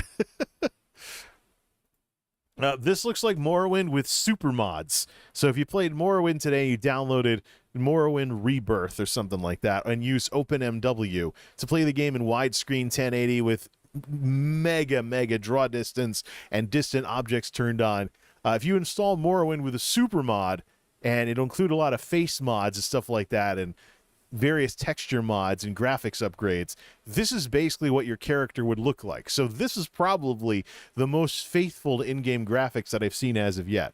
So my question was, let's go to Oblivion and Skyrim and see if it takes style cues from those. And so I did. I guess that Oblivion would add a bunch of Light-Bloom looking things, because Oblivion was the 2000s, the heydays of using Light-Bloom for absolutely everything, before we figured out what the heck to use Light-Bloom for. Kind of like what AI is going through right now. We use it everywhere, just like 80s music. We use it everywhere until we find out where to actually use it. I was right! This is what she'd look like in Oblivion. Or at least Oblivion fan art or promotional material. And there's a little bit of Imperial Roman-looking armor there to go along with it. And I figured, hey, Skyrim's going to give her locks and make her look like a Nord, right? Hey, what do you know? Locks and braids, braids and other stuff. And this little pattern here looks like something from Skyrim. So, you know what? I'm done with the squiggles. If the spell check thing doesn't know the names of games, the LibreOffice people need to actually be gamers for once. Skyrim is an over 10-year-old game, LibreOffice people. It should be in the dictionary by now. Let's see here. Oh, let's see. Catch up on the chat here. All right, so yeah, so we've gone through the Elder Scrolls Offline trilogy. Then I tried Super Mario World. This looks like something from. I noticed it looked kind of like Ariel from The Little Mermaid, but we'll get to that when we get to it.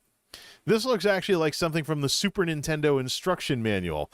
Mario was kind of drawn with this kind of style back then. And stuff. And since I mentioned that she's wearing a green shirt, of course it turned her into Luigi. But the Mario games, oddly enough, had some of the worst results that I was playing around here. If Skyrim looked like this, the Xbox would have caught on fire. I was about to say, it looks like the manuals. Yeah, so I ran into that quite a bit with these things. So it's probably the source material that was fed into the model that kind of put those style cues there. But I actually had a lot of problems with the Mario games. Let's continue here. I typed Super Mario Brothers, and it spat this out. She looks like something from the Super Mario Brothers movie that's been making the rounds. It's on Blu-ray now, but it's been a pop culture sensation for like nostalgia for the Nintendo generation. So I specified Super Mario Brothers on NES instead. I'm guessing the Mario movie and its effects on pop culture this year were factored into the latest set of data. So I specified Super Mario Brothers on NES. And I got this, which looks like, and this is where things started to go downhill, because when I try to incorporate Mario games like this, it keeps turning her into Mario, giving her a Mario face. Training base models takes a long time. Somehow or another, though, when I got she looks kind of like Princess Peach in the movie. So I figured there was probably some reference to the movie that snuck in there somehow. And there's this Super Mario Brothers and NES. Looks like the instruction book, but giving her a Mario face, started to become a problem the more I started experimenting. As I found out with Super Mario Brothers 2. What is... Yep, it didn't get any better. I was hoping that this would pull from the Mario 2 instruction manual, but instead it does this. Looks like the 3D models from the 90s that were on the N64's box. It even gave her an M cap. So yay, and this just kept on happening. I took it out. Super Mario 64 looked just like this, but worse. So yeah, we'll stop the slides after Super Mario Brothers 2 because I kept getting Mario faces every time I referenced a Mario game. And there were other little weird things like this that would happen with certain IPs that I referenced in the prompt. We'll see more of those later. 8-bits. She looks like from, what is it, Metal Gear, the old 8-bit games and stuff like that from that era. She looks like a sprite from an 8-bit Nintendo game. I said, hey, yeah, an 8-bit. Show me 8-bit. Well, here we go, 8-bit. 16-bit didn't work, though. For some reason, 16-bit kept giving me fan art, but no real, 16-bit Super Nintendo-looking image. I tried specifying a Super Nintendo game, a SNES game. Nothing worked, so 8-bit was the only way I could trick the thing into doing pixel art. 16-bit was more along the lines of this, which might have been something from an instruction book. Maybe in the 16-bit era with manuals giving you the backstory and Super Nintendo manuals being more like real books instead of those horizontal things and stuff along those lines. But this is apparently what she'd look like in a 16-bit game, maybe in the instruction book. That looks... And, of course, we had to try Minecraft. It got the Minecraft reference correct. Oh, man. Okay, so this is what my ESO character would look like in Minecraft. Ooh. Anyways, Zelda. This looks like Skyward Sword era graphics. Yep, definitely Zelda. I didn't specify any Zelda characters or anything. I just said the same prompt, red hair, dark green shirt, nice friendly smile, 25 years old, and this is what it spat out. This totally looks like Skyward Sword, which is after my time. I stopped playing Zelda after Ocarina of Time and Wind Waker, so haven't had time. And I did a little bit of Twilight Princess, but I got more into PC gaming after I grew up. So very much out of the loop on what Zelda games have been doing, and Nintendo being dumb towards content creators certainly hasn't helped that. But yeah, this is what she'd look like in a Zelda game. Looks very Skyward Sword. Zelda on NES turned her into Girl Link. And this became very consistent with if I mentioned Zelda 2 or Link to the Past or something like that, I got this. Things didn't change until Ocarina of Time adds some 3D in there. I'm guessing Majora's Mask would have been similar, but that's really the thing. I tried Link to the Past and stuff along those lines, and it just kept giving me stuff similar to this. Fortunately, it didn't make something that looked like the horrible, cheesy, cringy cartoon from the 80s. But yeah, Ocarina of Time brought some 3D into all of this. Wind Waker, I was looking for cel-shaded graphics, but this thing has been pulling from fan art, manuals, and obviously promotional materials, not so much in-game graphics. Not so much like in-game graphics. AI art pastiches, this is I typed Wind Waker specifically, and yeah, that looks kind of like she'd be on that island out in the sea or something along those lines. Twilight Princess. There we go.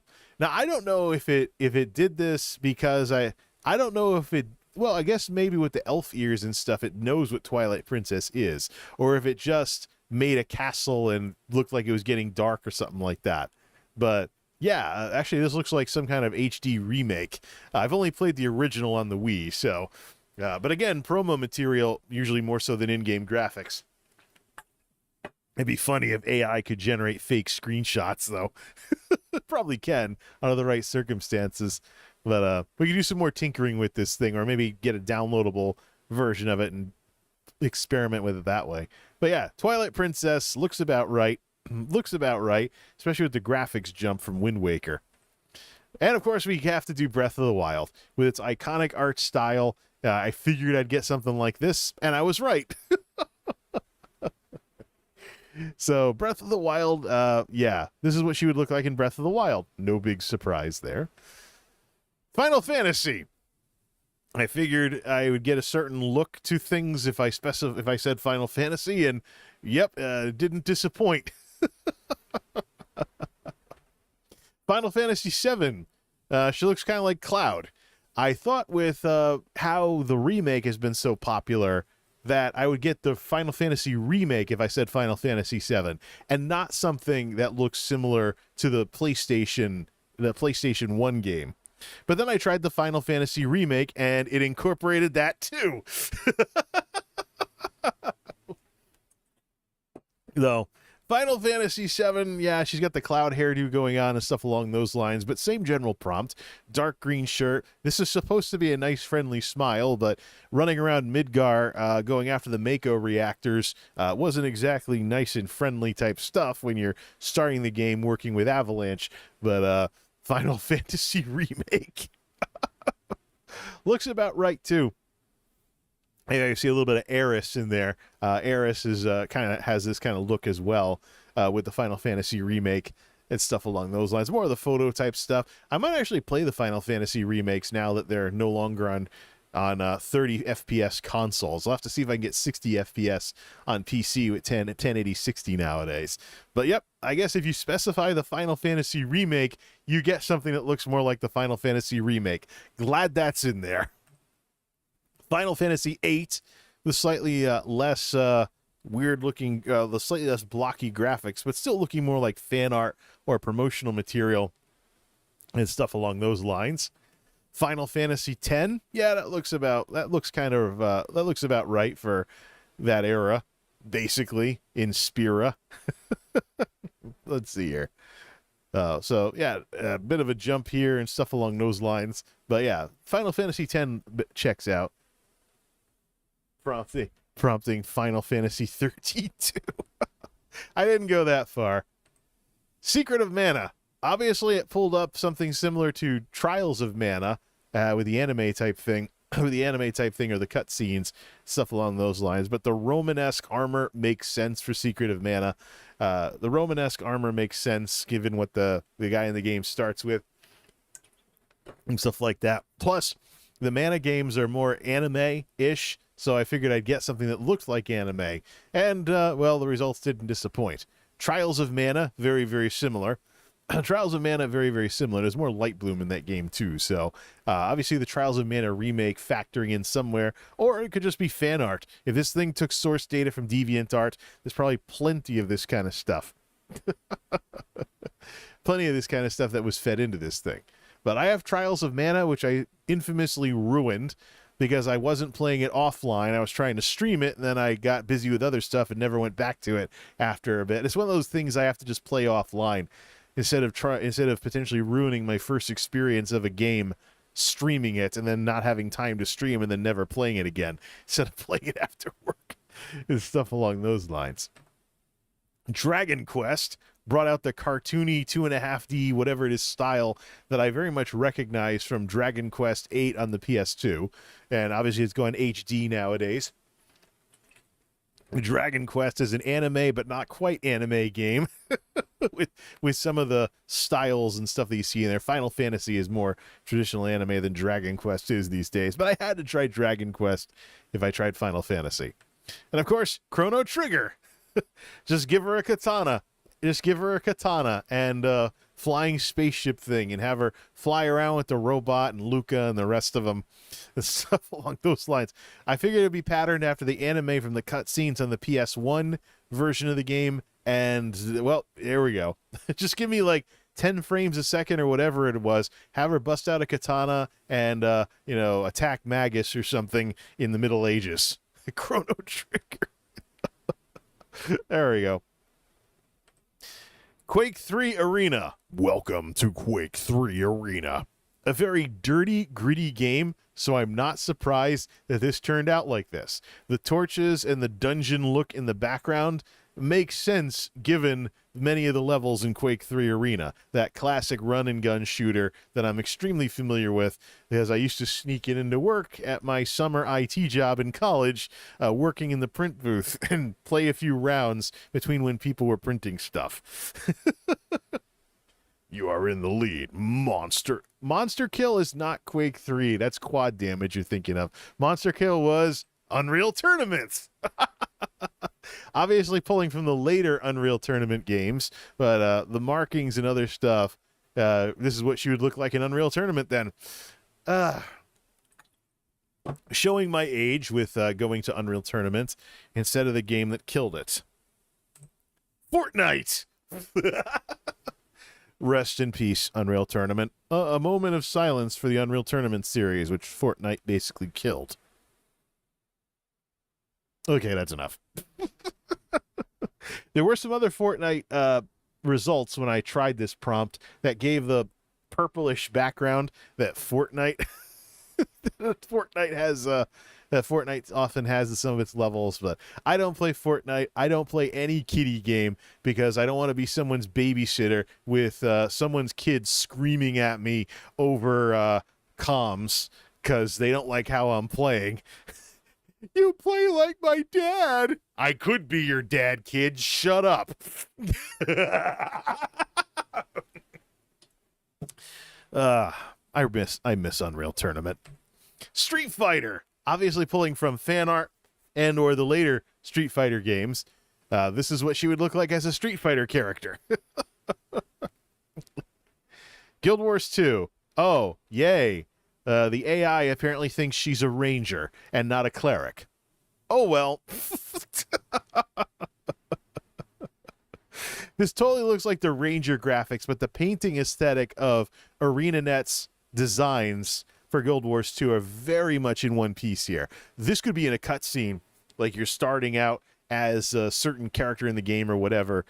Think like the original cutscenes at the beginning of Guild Wars 2, which use moving images that aren't actually animated to try and emphasize the painting aspect of it. Think like a diorama or something. That's kind of the style they go for there. But she looks like a ranger this is kind of sort of what the Ranger introduction kind of looks like with Guild Wars 2. Final Fantasy XIV is pretty much what I would expect it to look like. I was covering RPGs. I was covering RPGs and other MMOs besides WoW and besides ESO. And so I figured I don't play Final Fantasy XIV anymore because of all the hyper emotional hotheads who play Final Fantasy XIV. Again, I'd rather, play games with level-headed people, just like I'd rather work with level-headed people, not have to put up with people's temper tantrums and stuff like that in what's supposed to be a recreational activity. So, I see way too many people in Final Fantasy, and then the game decided to kowtow to them with some of their rules nowadays that people can pretty easily abuse. So, definitely the most hypersensitive of the MMOs. The most I would ever do in that game again is play through the single-player campaigns just to advance the story. I cannot for the life of me imagine myself ever MMOing in Final Fantasy XIV ever again. No. Many of my worst MMO experiences were from a couple of years ago before I stopped playing Final Fantasy XIV for good. It's sad because I actually built a computer to play the version 1.0 version of that game way back in 2010. But that's another story. Tomb Raider. Oh, what do you know? It turned her into Lara Croft. Her hair isn't even all that red anymore. Moving right along. So, oh, I'm sorry. Did you say a woman in the prompt? Oh, hey, look, it's Laura. Yeah. Computers. Grand Theft Auto 5. That kind of looks like San Andreas. And she looks like one of those weird NPCs in that game. Just need Franklin to go driving on the sidewalk, crashing into stuff, and it'll basically be like when I play GTA. It's funny, I talked earlier about how this stuff is like a giant pastiche sometimes. We have like a computer answer to Weird Al Yankovic, and some of these pastiche tests very much showed that. Forza Horizon 5 looks more like the original Forza Horizon with some of the cutscenes that were in the Xbox 360 version of it. But Forza Horizon 5 does take place in Mexico. So a little bit of sunniness, a little bit of desert-looking scenery, and something that kind of sort of looks like a car. I don't know. Forza Horizon 5 has gotten a bit too much like Gran Turismo, at least in the sense of there isn't really a story to it. It's just cars and driving. The original game had a bit more of a we'll see what happens when Test Drive Unlimited Solar Crown comes out. That's supposed to challenge things a bit. The Crew also is going to take a shot at the Forza Horizon series with their latest entry that comes out as well, focusing on like a car festival and stuff like that. But yeah, this is what she'd look like in Forza Horizon 5 if we bridge the gap between these two games that I play so much and put screenshots on Instagram for people who are into gaming screenshots who like. And since I've been doing stable diffusion on Instagram, I get spammers and bots. Let's continue here. Dungeons and Dragons. Sure enough, the minute I mention Dungeons and Dragons, I get this. She even looks like a half-elf with her pseudo-pointy ears. Oh, man. Well, she is a cleric, and this kind of represents, that kind of whatever. Well, speaking of clerics, we do kind of delve into the whole cleric thing later on, so let's not spoil things too much. And a Disney pastiche. This is where things went dreadfully, dreadfully wrong. I figured I made a reference to The Little Mermaid. She has red hair. It turned her into Ariel. Yay! I would say I've seen this on some Disney princess merchandise somewhere that has gone through the warehouses in the area when we've run toys around Christmas time. But if you stop and take a look at this, you find out very quickly just how messed up the AI has made this. And it really makes you wonder about what kind of dark personalities the programmers have. So, I said she has red hair, and it turned her into Ariel, obviously. But look at what's in this picture. Green tentacles coming out of the water, and a ship that's surrounded by the tentacles. This ship is obviously being attacked by a kraken, and she's petting it. What kind of dark, messed up whatever did the programmers have when programming this stuff? You mentioned The Little Mermaid, you get this. Thank goodness it wasn't the live-action remake. But, anyways, well, as usual, computers are math machines. They have no common sense. We got to expect weird stuff like this. And I guess I shouldn't be surprised. But that's just the tip of the iceberg. That's just the tip of the iceberg. Yes, I know about the black box nature of AI, Noel. It's going to give us surprises like this. And it's the ultimate example of computers having no common sense, as always. Which is why AI is not going to take over the world, and we got to learn how to use it. Got even worse, though. And I gave up very, very quickly on this Disney pastiche thing. Frozen. Oh, you mentioned Frozen, and you mentioned they have red hair. Congratulations. You're going to get parodies of Anna every single time. Now, some of this is because, as some critiques of this popular Disney franchise have very clearly said, they did use similar looking models for the characters in the movie, so all the women kind of look like each other, like they're recolors. Elsa, Anna, and her mother all look very, very similar. So it's... So yeah, you will get Anna every single time the minute you mention red hair. Yeah, and because computers are so stupid, red hair equals Anna. I could try a negative prompt saying, please no Anna, but yeah, I don't know what it would spit out in that case. This is supposed to be her as a cleric casting a healing spell, and it threw in some snowflakes, turned her skin to look kind of like Elsa, but very much made her look kind of like some weird Anna type something or another. Now for the cleric test, because you mentioned a cleric casting a healing spell, and you get something like this. You get in some cases, her shirt gets turned into vestments automatically. Otherwise, you have to specify them. So now, because she is based on a cleric character, let's see various cleric stuff and how that pans out for healing and using holy magic. Even if you say cosplaying, because we're talking about casting spells, it gets converted into fantasy. If you stop using fantasy terms, it turns back into a photograph. Interesting. The cleric test, if you mention a cathedral, you get this. If you mention a cathedral, you get this. So now they start wearing modified crosses and stuff. But if you mention vestments, you get something like this. Behold, Saint Lockhearte of Arenthia. Saint Lockhearte of Arenthia. Because that's where the player house in ESO, she's got the Strident Springs house and stuff along those lines. If you mention vestments, Saint Lockhearte. Woo! Looks like some cross between Elder Scrolls Online and EWTN, but we continue. Mention a temple, though, and you're back to a fantasy environment. So the crosses go away, and the symbols change, and it's back to looking more and more like D&D. Plus, she seems to be casting more of a nature healing spell, but there are some fantasy IPs where green is the healing color all the time, so it's another story altogether. Let's see. Stop talking about spells and we're back to photos. I said she was in a green dress as a cleric adventuring in the woods, and it switched back to a photo. But if you mention cleric's healing, then you're back to fantasy.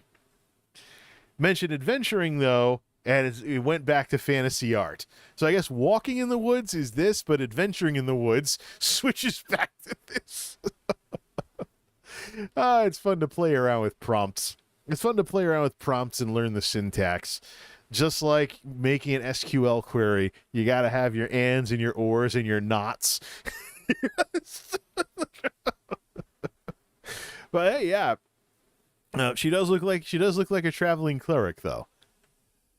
So let's cast some healing spells.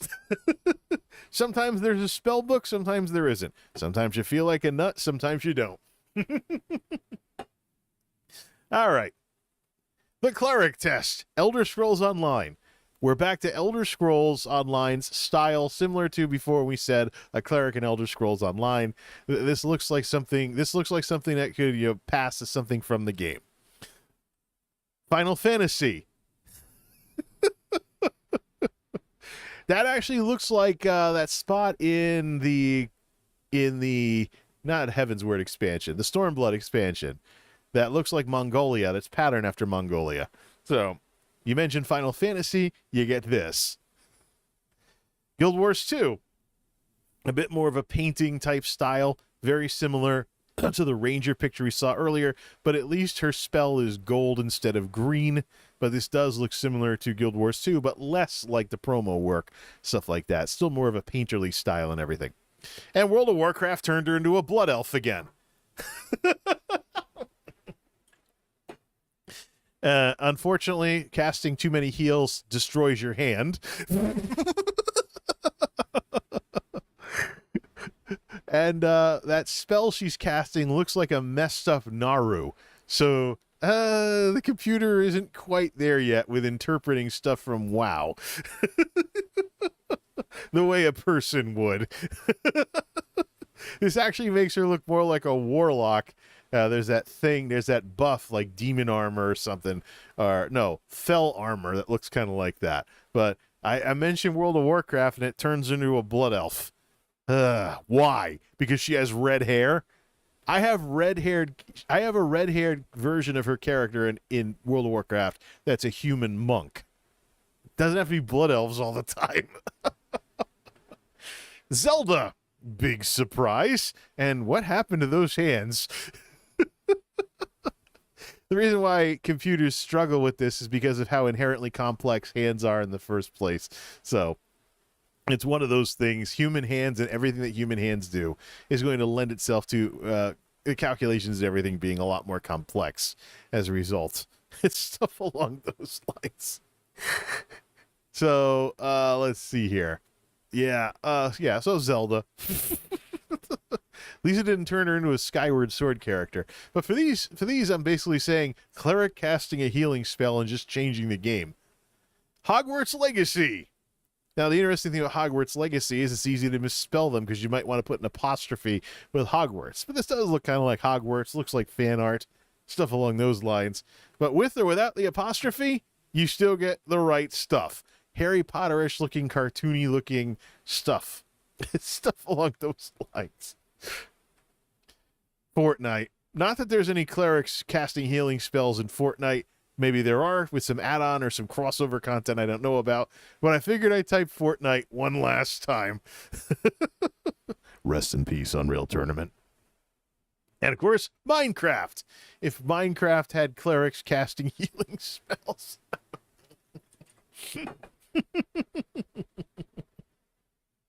And stuff along those lines. Yeah, there we go. Lisa gave her hair instead of a square for a head, even though her hair is pretty square in and of itself. And of course, Frozen. And yeah, red hair equals Anna. So we see Anna becoming a cleric. So Elsa casts ice spells, Anna casts healing spells. All right.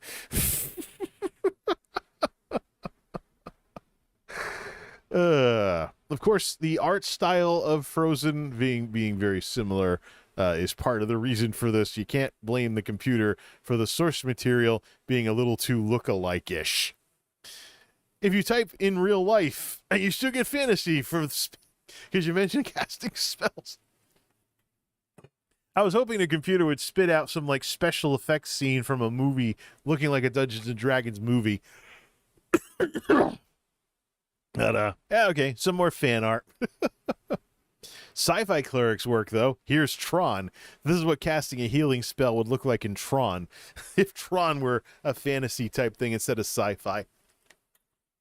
It doesn't look anything like Tron, though. Not the way that things, not with the lighting and stuff that was used in that 80s movie, or its sequelitis version that was released later. But hey, if Tron back in the 80s had clerics, this is what it would look like. Okay, enough cleric stuff. And if you haven't guessed already, this is another reference to The Little Mermaid, so it kind of gave her the Ariel look, but not as much as last time. So, not as much as the last time, but, yeah. Oh, well, it looks like something that nice would go on Instagram. Nobody has to know that I made a reference to The Little Mermaid in the prompt, and that's why she has red hair going all over the place, like it's underwater. Does anyone have to even know this is underwater?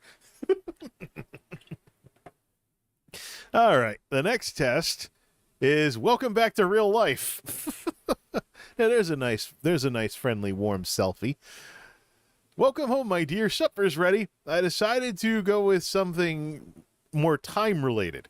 So I figured, let's have home from work, wife cooked dinner. What does it look like in all the various decades? And how do things slowly change as we go from some time in the past to modern day? The housewife kitchen decades test. Oh man, this is something that some of the more conservative folks I've known over the years will be like, oh, well, that's cool. Yeah, right. They can barely understand the technology in the first place. All right, so I decided to start with the 1830s because that's the decade that Old Sturbridge Village up in Massachusetts is based on. However, the AI seems smart enough to know when photography took over from impressionist painting because I got this. It's correct, but it's in line with the way you would have had a portrait back then before photography really started to go mainstream. I had to approach the Civil War before we started seeing something that resembled photography. And the AI did I'd say the AI did a pretty good job. Let's progress through the decades, beginning with the 1860s. Hope you like sepia.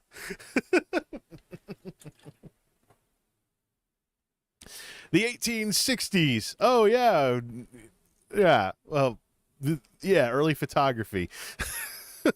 It's probably not accurate though, because you had to sit still for a very long time while the film was being exposed, which is why not a lot of people are smiling in those pictures, because it took literally minutes to take the picture. You had to sit super still.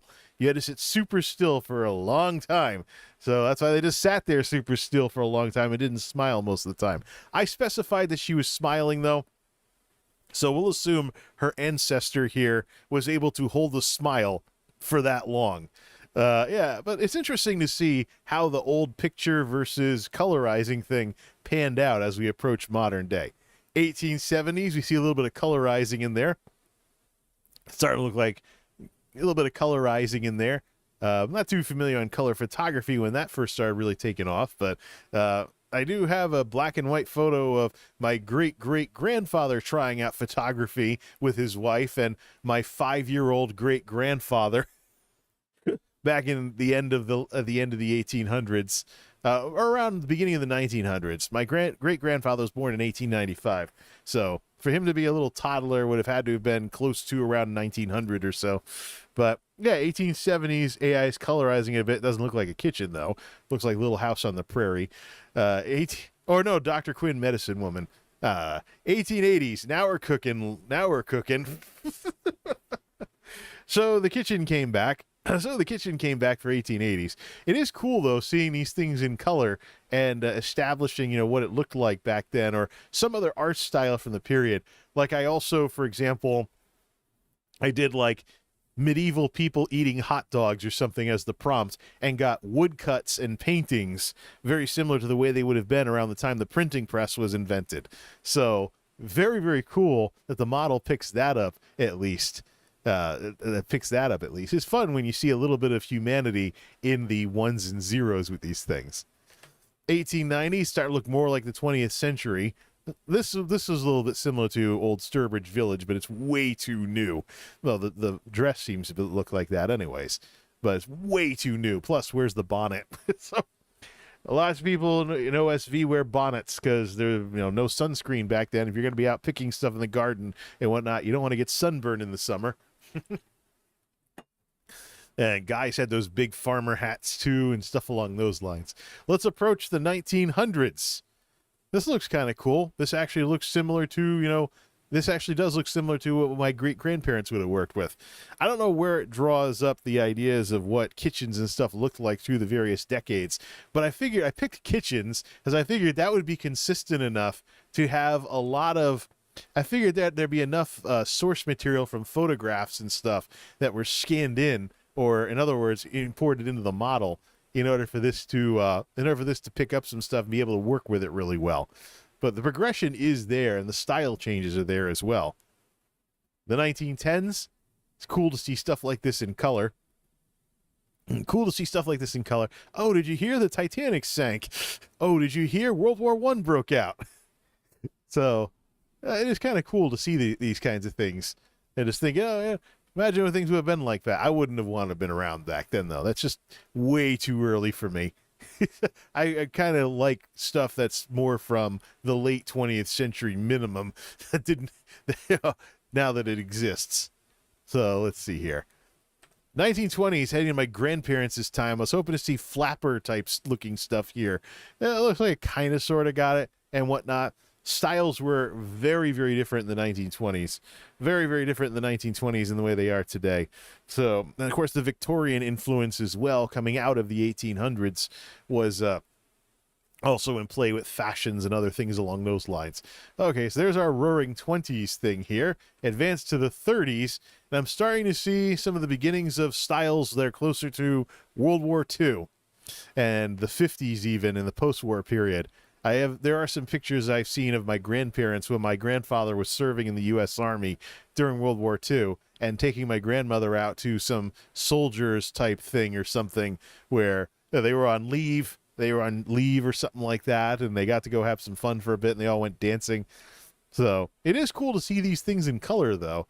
It kind of adds a little bit of character. Especially if you've only seen black and white photos from this era. Or maybe colorized photos were part of the data that was fed into this stuff. The 1940s, is there a difference between this and the 50s? I think maybe the green and stuff. There's some new materials after World War II that were super popular. One of them was asbestos. There was a lot of this optimistic, everything has to be bright and colorful because we're into the future, we won World War II, that kind of thing.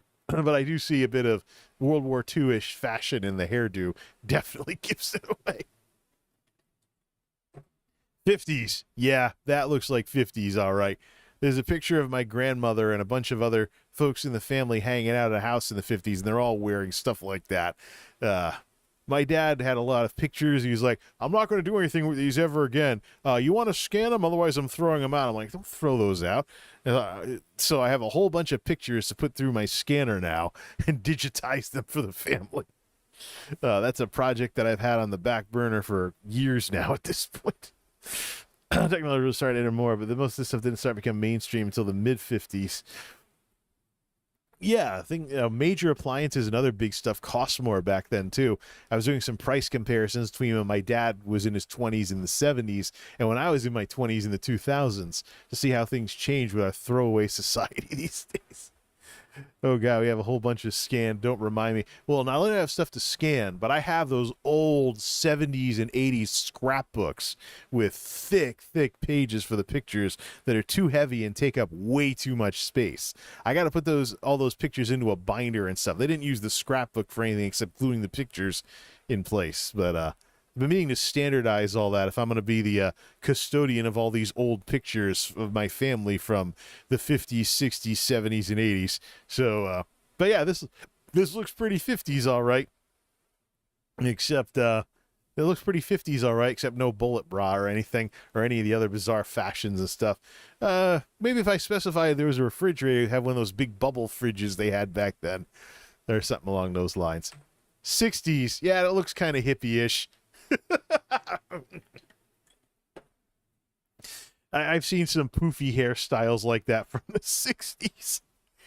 Getting away from the 50s, but not quite at the 70s yet. This definitely does fit the mold and stuff.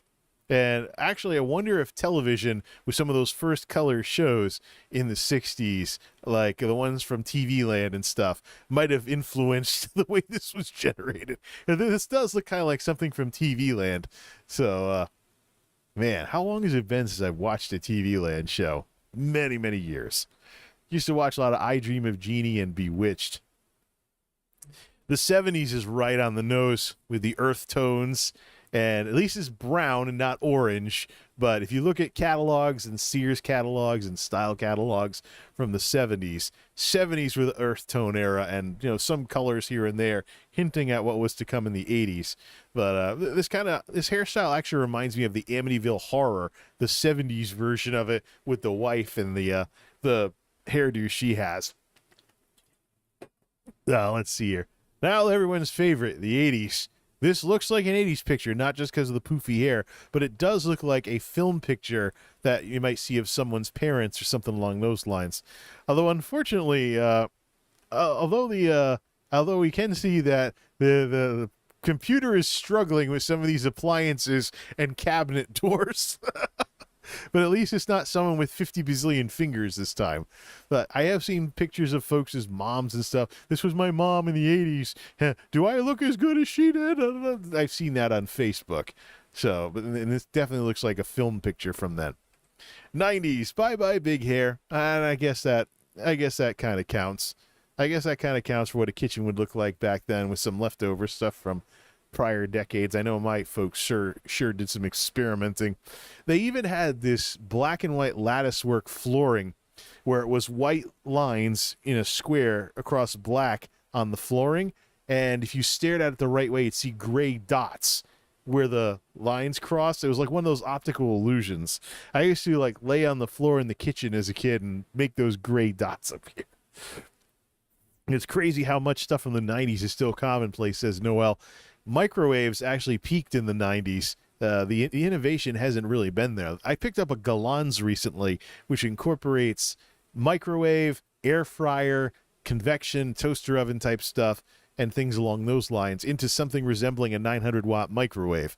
But microwaves themselves really peaked in the 90s. A lot of the best features that have been developed, like sensor cooking and stuff, were developed then, and there really hasn't been much. People just buy a microwave, put stuff in it, and push the button. Yeah, once upon a time, people tried to make high-tech microwaves with all kinds of buttons for everything.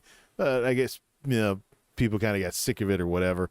Microwave food is microwave food, no matter how much you slice or dice it. That's why I decided to try a combo wave for when I got my Galans a couple of weeks ago. This is supposed to be the 2000s. I don't have any idea why. Who needs innovation? Big maggot takes funny particles, goes zoom, zoom, creates energy and food eats up. No need. Yeah, but when you're cooking vegetables and they're all mushy all the time, you kind of want to try something different. Or there's been times when I've tried shepherd's pie in the microwave and other stuff that only has oven instructions. I've even tried nearly burning French fries in the microwave. So... yeah, I mean, my generation grew up with microwave food being super convenient, but it gets pretty boring. That's why we got into things like George Foreman grills and halogen cookers and stuff like that. And now air fryers, of course. What can't you make in an air fryer? I use a microwave for microwave things, says Noel. Well, yeah, the Galans does microwave things and toaster oven things, though. It's meant to be a space saver. I don't know if I'll get as many years out of it as I did in my last regular microwave, though. This is supposed to be the 2000s. I don't know why, but I typed 2000s and it spat this out. Maybe the over-the-range microwave there? Let's continue. Let's continue here. Oh, I have two slides. The 2010s look pretty nice and modern. I guess I duplicated that slide by mistake. 2004. Yeah, I suppose so. My last microwave was from 2005, and it only died a couple of weeks ago. Sharp carousel. Can't believe I was able to run that thing into the ground for that long. 2010s looks pretty nice and modern. Don't be interesting if I put in a reference to dubstep or something like that. Now it's starting to look more like today. So much different between 2010 and 2019, though. I only specify 2010s, not the specific year. And welcome back to the 2020s. This actually looks like the kind of houses they have in Texas with the big kitchen islands and stuff like that. Parents still have their microwaves since forever. There's a streamer, Heel Mike, over on Kick nowadays. His microwave is all yellowed and stuff from the 90s. His has lasted decades, too. Maybe he doesn't use it as much. What was next in this thing? I just did this last night and I forgot what was where because it was so many slides. But we're up to slide 110, if you can believe it. Looks like she's about to sell me something fresh, like Hello Fresh in a Facebook pre-roll ad. Yeah, doesn't this look like a streamer kitchen? I think Cuco has a kitchen like this too. Before watching my cat videos, I got this heart button covering up chat on in the YouTube thing. Oh, it lets me use emojis and other stuff like that. Whatever, YouTube. We're already at slide 110, so we're actually doing pretty well with this. I'm just going to scroll and see what's next. The pop culture test was next. We did a giant travel through time with housewife cooking dinner. Very, very traditional, but let's get far away from tradition and really test the AI again. It's been funny traveling through time and stuff like this, but I decided to see what would happen if I did references to pop culture as well. I did reference some cartoons and it didn't do very well with those. Family Guy looked like some 5-year-olds drawing in MS Paint. And The Simpsons made her into a Simpsons character with about 12 arms. So, never mind. Let's see here. The pop culture test. This is, I said she was on The Price is Right, and it gave her one of those Price is Right style name tags. I thought for certain it would like make the stage in the game show and like take out all the branding and stuff like that too. But I got a senior portrait with a Price is Right looking tag and stuff. This is the dull version, the dullest one of these that I have for the pop culture test, testing to see how it handled references to pop culture. So that's why I'm using it to introduce the pop culture test. Anyways, Star Wars. Yeah, here we go. Well, you can tell from the background, obviously, unfortunately, she's with the Empire. Yeah, you'll see robes, you'll see hairdos, some reference to Carrie Fisher in there with Danish honor, with a Danish hair bun thingy or whatever it is. But I typed Star Wars, and this is the first picture I got. Nice cosplay. Unfortunately, it's an Imperial Star Destroyer. It's not a Republic ship. All right, anyways. Revenge of the Nerds looks very, very much like an 80s movie. So this is something. So if she was in Revenge of the Nerds, anyways. Nice. I wonder if I zoomed in on this enough and I upscaled it when I see some film grain with this sort of thing. But it definitely looks like an 80s movie. There were certain types of cameras that were popular at movie making in the 80s. And so this definitely fits the bill. As someone who has Revenge of the Nerds on Blu-ray, I can vouch for this. Harry Potter. So he did Hogwarts Legacy earlier with the more fantasy-looking things, but there you go. She just doesn't have any of the robes on or anything like that, but obviously looks like Hogwarts and stuff along those lines. I see a little bit of what's his face in the face shape though, like the AI took a little bit of Daniel Radcliffe's face and turned it into her. Huh. Well, at least he got the Hogwarts thing right. There's at least one movie, one of the later ones, obviously, that this seems to be some kind of reference to. But, yeah, anyways, that's Harry Potter. Ferris Bueller's Day Off, again, looks like an 80s movie. Looks like something similar to the when they're the parade float in Chicago, one of the outdoor scenes. But I like how the movie style changes depending upon the movie you reference. So if you know a few things about movies that use different types of cameras and stuff like that, it does take that style into effect when you specify the movie, if the model seems to know what the movie is. Got some weird stuff with some other movies that weren't as popular, but for some of the big ones, it's nice to see the style change. Maybe I should have tried something scary like Friday the 13th or something. Tron missed quite a bit. And then Tron had such bad lighting because it was a special effects fest. I should be happy they just gave her glowing armory looking type stuff. This looks like some strange cross between Tron and The Matrix. But since we mentioned The Matrix, although the original film didn't have the green tint, that was more of a DVD thing.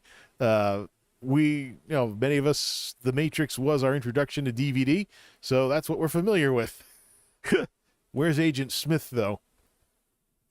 Star Trek, I'm guessing original series or next generation with this, but it gave her a Star Trek uniform. Yay. United Federation of Planets or something. Yeah. Looks kind of like the empath from TNG. Phantom Menace. When I started specifying Star Wars movies, the lighting was changing all over the place. So I don't get the clone trooper on Naboo though, but this does look like one of the early prequel movies to an extent. Although one thing I kept running into over and over and over again, mentioning Star Wars and her being a woman, there were constant parodies of Daisy Ridley and the Rey outfit, and we already see that happening here. So it gets worse when you start referencing the sequels, but you can definitely tell computers are kind of winging it here, which is kind of what they're going to do anyways, given what they are and how they think. But I mentioned the Phantom Menace specifically for Star Wars Episode 1. It does look like something from Naboo, but at least there's no Jar Jar. Revenge of the Sith, the movie gets darker over time. This could be, when Anakin and Obi-Wan are talking about some stuff here and there before Palpatine does his Palpatine stuff and things are still kind of bright and sunsetty looking and stuff along those lines. I tried this multiple times trying to get Mustafar. It never really did that, even though Mustafar's in so many Revenge of the Sith memes. So I'd probably have to specify Mustafar to see her like on a lava planet or something like that. Things do get darker though. But what's with those stormtroopers? What's with those clone trooper, stormtrooper things? Obviously an amalgamation by the AI, but why did it give them moobs? What's with these dots? The stormtrooper, clone trooper armor didn't have moobs or anything that looked like moobs. What the hell is this? Come on, computer.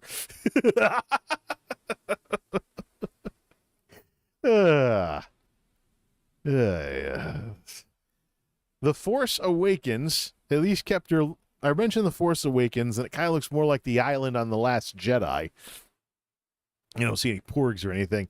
It looks more like the island on The Last Jedi, but at least it kept her outfit looking kind of like what I specified, as opposed to a Daisy Ridley ripoff. Unlike, I referenced The Rise of Skywalker and The Last Jedi, and I kept getting Daisy Ridley pastichery like this. It just, if you mentioned the sequels, you kept getting the Daisy Ridley pastiche. It just was recolored because I specified she was wearing a green shirt.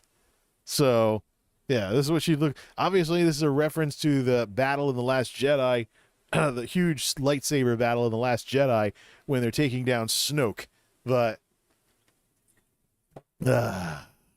referencing the Star Wars sequels would get you an instant pastiche of Daisy Ridley time and again and again and again. Just like referencing red hair in Frozen got you an Anna pastiche. And Little Mermaid turned her into Ariel.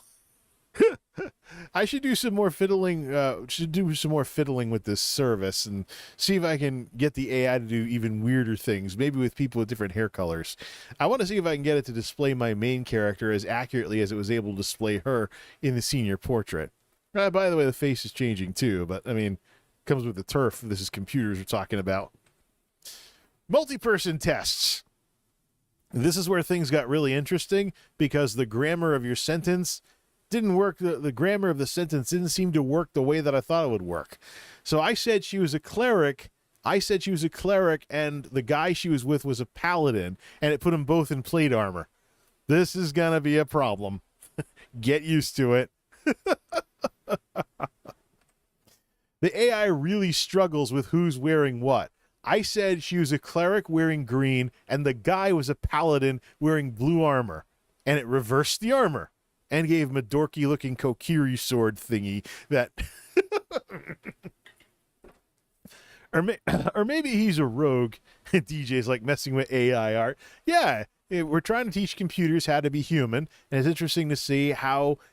if they can pull it off in any way, shape, or form with what's out there these days. These are generated by Stable Diffusion, which is one of the more infamous AI generation thingies out there. I'm legit curious what'll happen when Google makes a competitor and Google search data is part of how everything's generated, as opposed to what Stable Diffusion was trained on. That might be something really wild. Either way, The AI really struggles with who's wearing what. It reversed it's supposed to be the other way around. The guy is supposed to be wearing the armor. She's supposed to be the cleric. So I kept trying. You use the and keyword, start by describing the oral scene, use and describe the go, use and again. Yeah, I figured I would have to go to logic on this one, but this is just me playing around with it for the first time. Let me start to play around with it for the first time. It did it again. The characters need individual descriptions.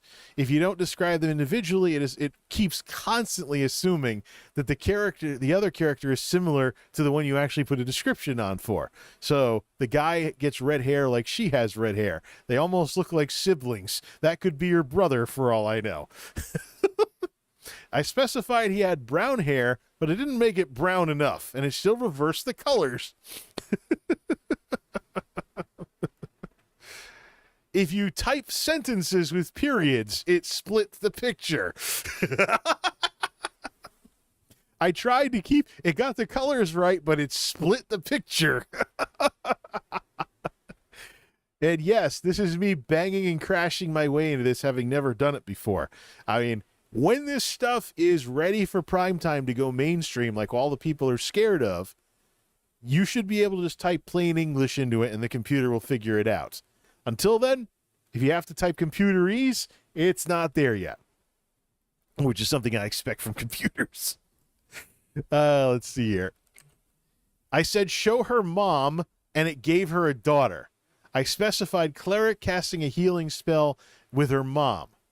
It gave her a daughter instead. I said she had red hair and only said her mom. This kid clearly does not have red hair. It generated a daughter when I said show her mom.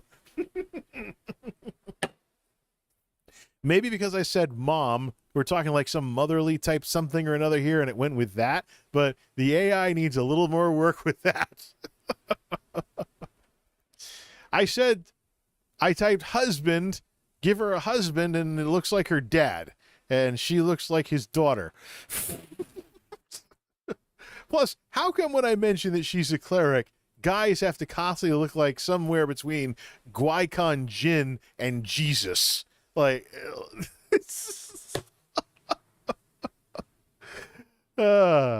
multi-person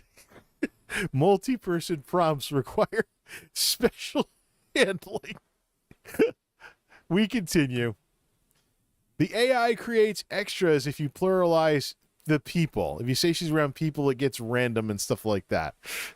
I love learning computerese. Allow me to gain a deeper insight about the inner workings of the black box. I have these mental models of how certain words and categories affect various models.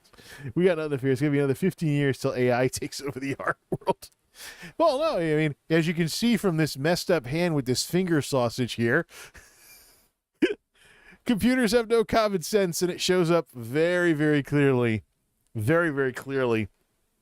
I mean, I got in a bit of a spat with I left Vindahlia's Discord because of some hyper emotional whatever who I've already seen pick fights on that Discord and try to antagonize people coming after me for using stable diffusion, the whole stealing argument, stuff along those lines. Oh, Midjourney. Yeah, I gotta try Midjourney. I gotta try some of these other competitors. I've just been hearing a lot about stable diffusion lately, so I tried that one first.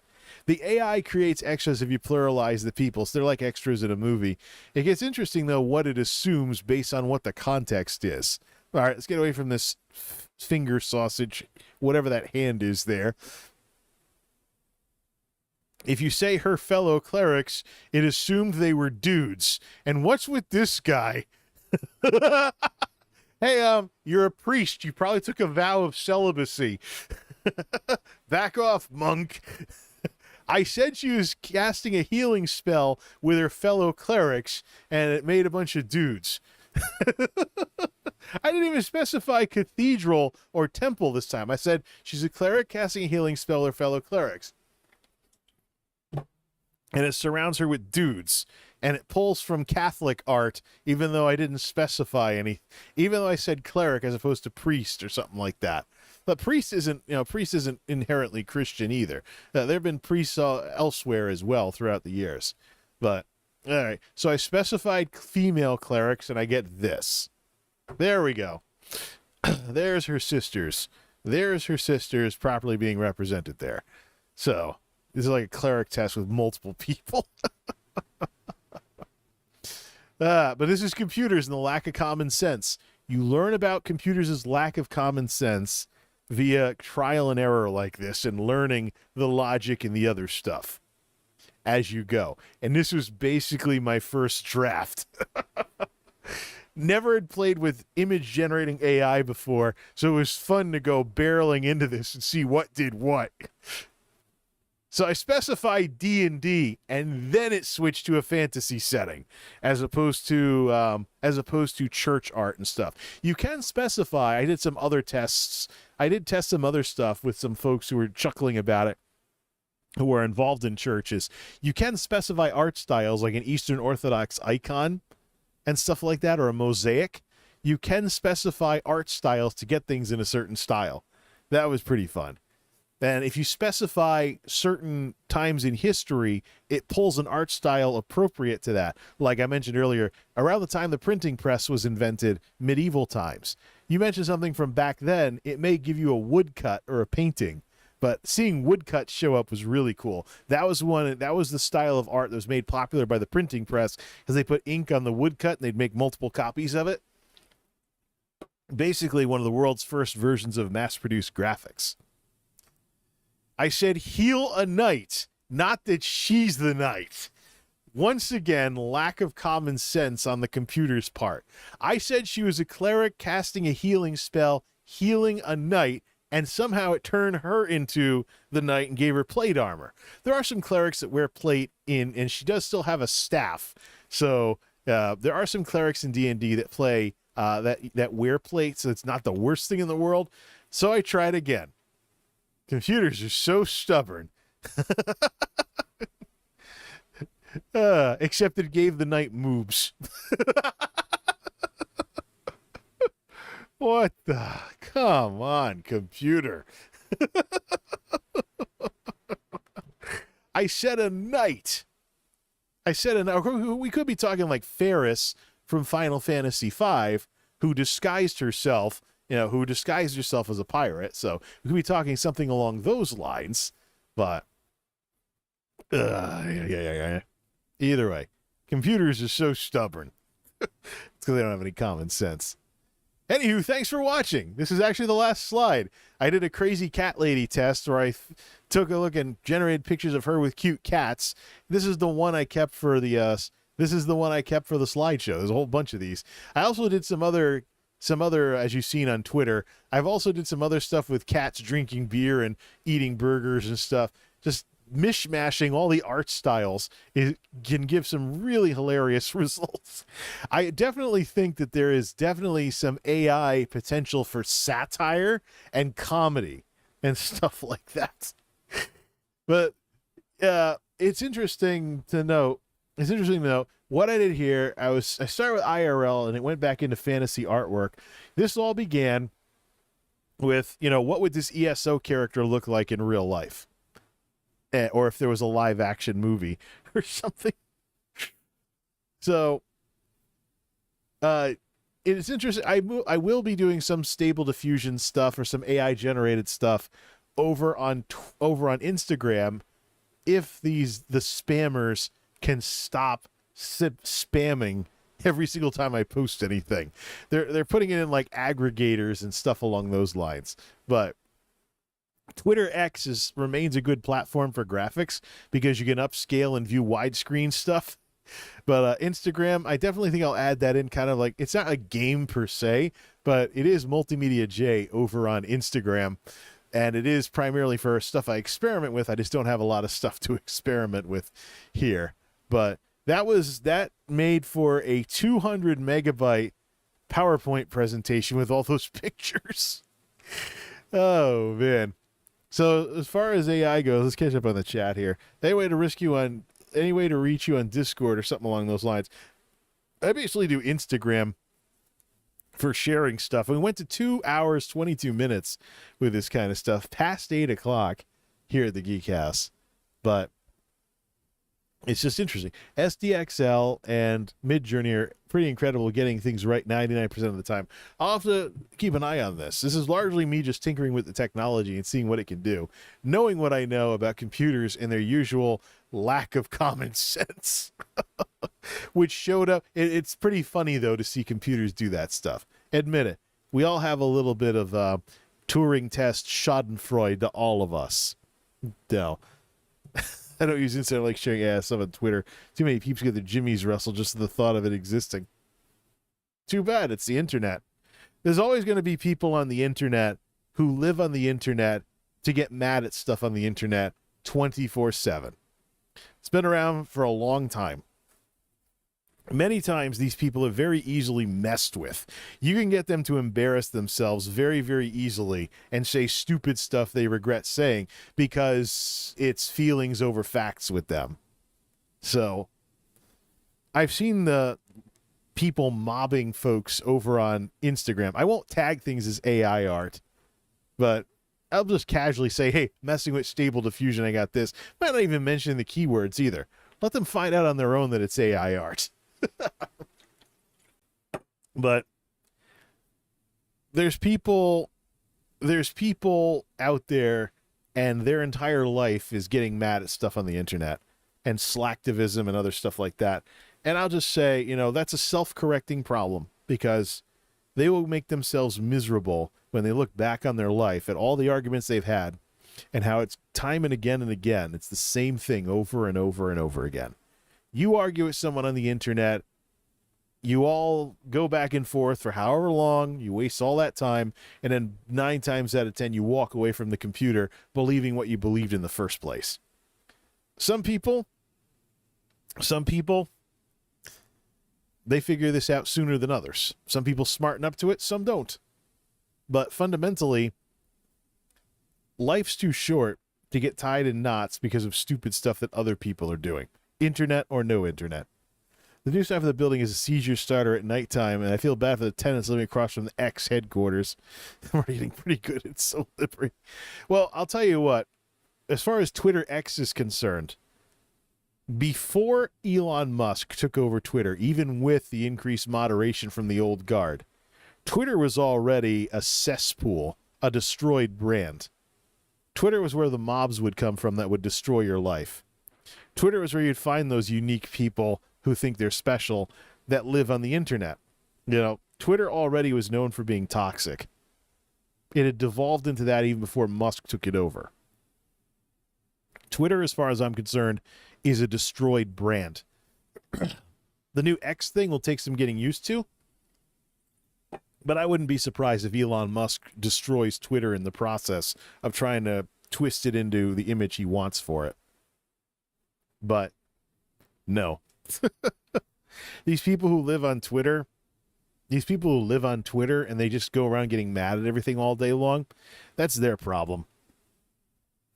There are other social media platforms like even Facebook that are better for certain things than Twitter is. With all these platforms, you got to figure out what they're good at and then just stick to that. Keep it interesting that way. 8:15 of the Geek House. Here's what's next. The heat wave broke. I can barely talk after all this, and I'm almost out of drinks. The heat wave broke. The month-long heat wave that was our July broke. We went from 70-degree dew points to 50-degree dew points, and it looks like the Canadian air is going to stick around. So I can get back to tech videos now. Might not even need the air conditioner anymore. So I might even take the AC out and just sweat a little. Stuff along those lines. If it stays dry for a bit, and then put it back in if things heat back up again. But with August, we're going to do the back to Morrowind thing after 20 years. But I do have some tech stuff to work on in the meantime and play with AI and things along those lines. We'll see how things go with work and the other stuff too. It's not as wild as it was a month ago, and now the weather is going to fall into place for that sort of thing as well. So either way, in Eastern Canada, it's much comfier now, says Noel. We had basically stuff from the Gulf of Mexico for an entire month. Usually in Connecticut, the dew point is 60-something. It was 70-something for a month. That's Florida. And if I wanted Florida, I'd go to Florida. I have cousins in Florida, and they're completely nuts because they're in Florida. So I don't go to Florida. But New England should not be Florida. It's that simple. Connecticut's less than an hour from the ocean, but for Pete's sake, if we want Florida, we know where Florida is. It's that simple. So we'll progress with the channel a bit. I shouldn't be as exhausted now that I'm not dealing with heat and humidity as much as before. Matter of fact, this will probably be pretty refreshing. Probably pretty refreshing, even though the facility's not climate controlled.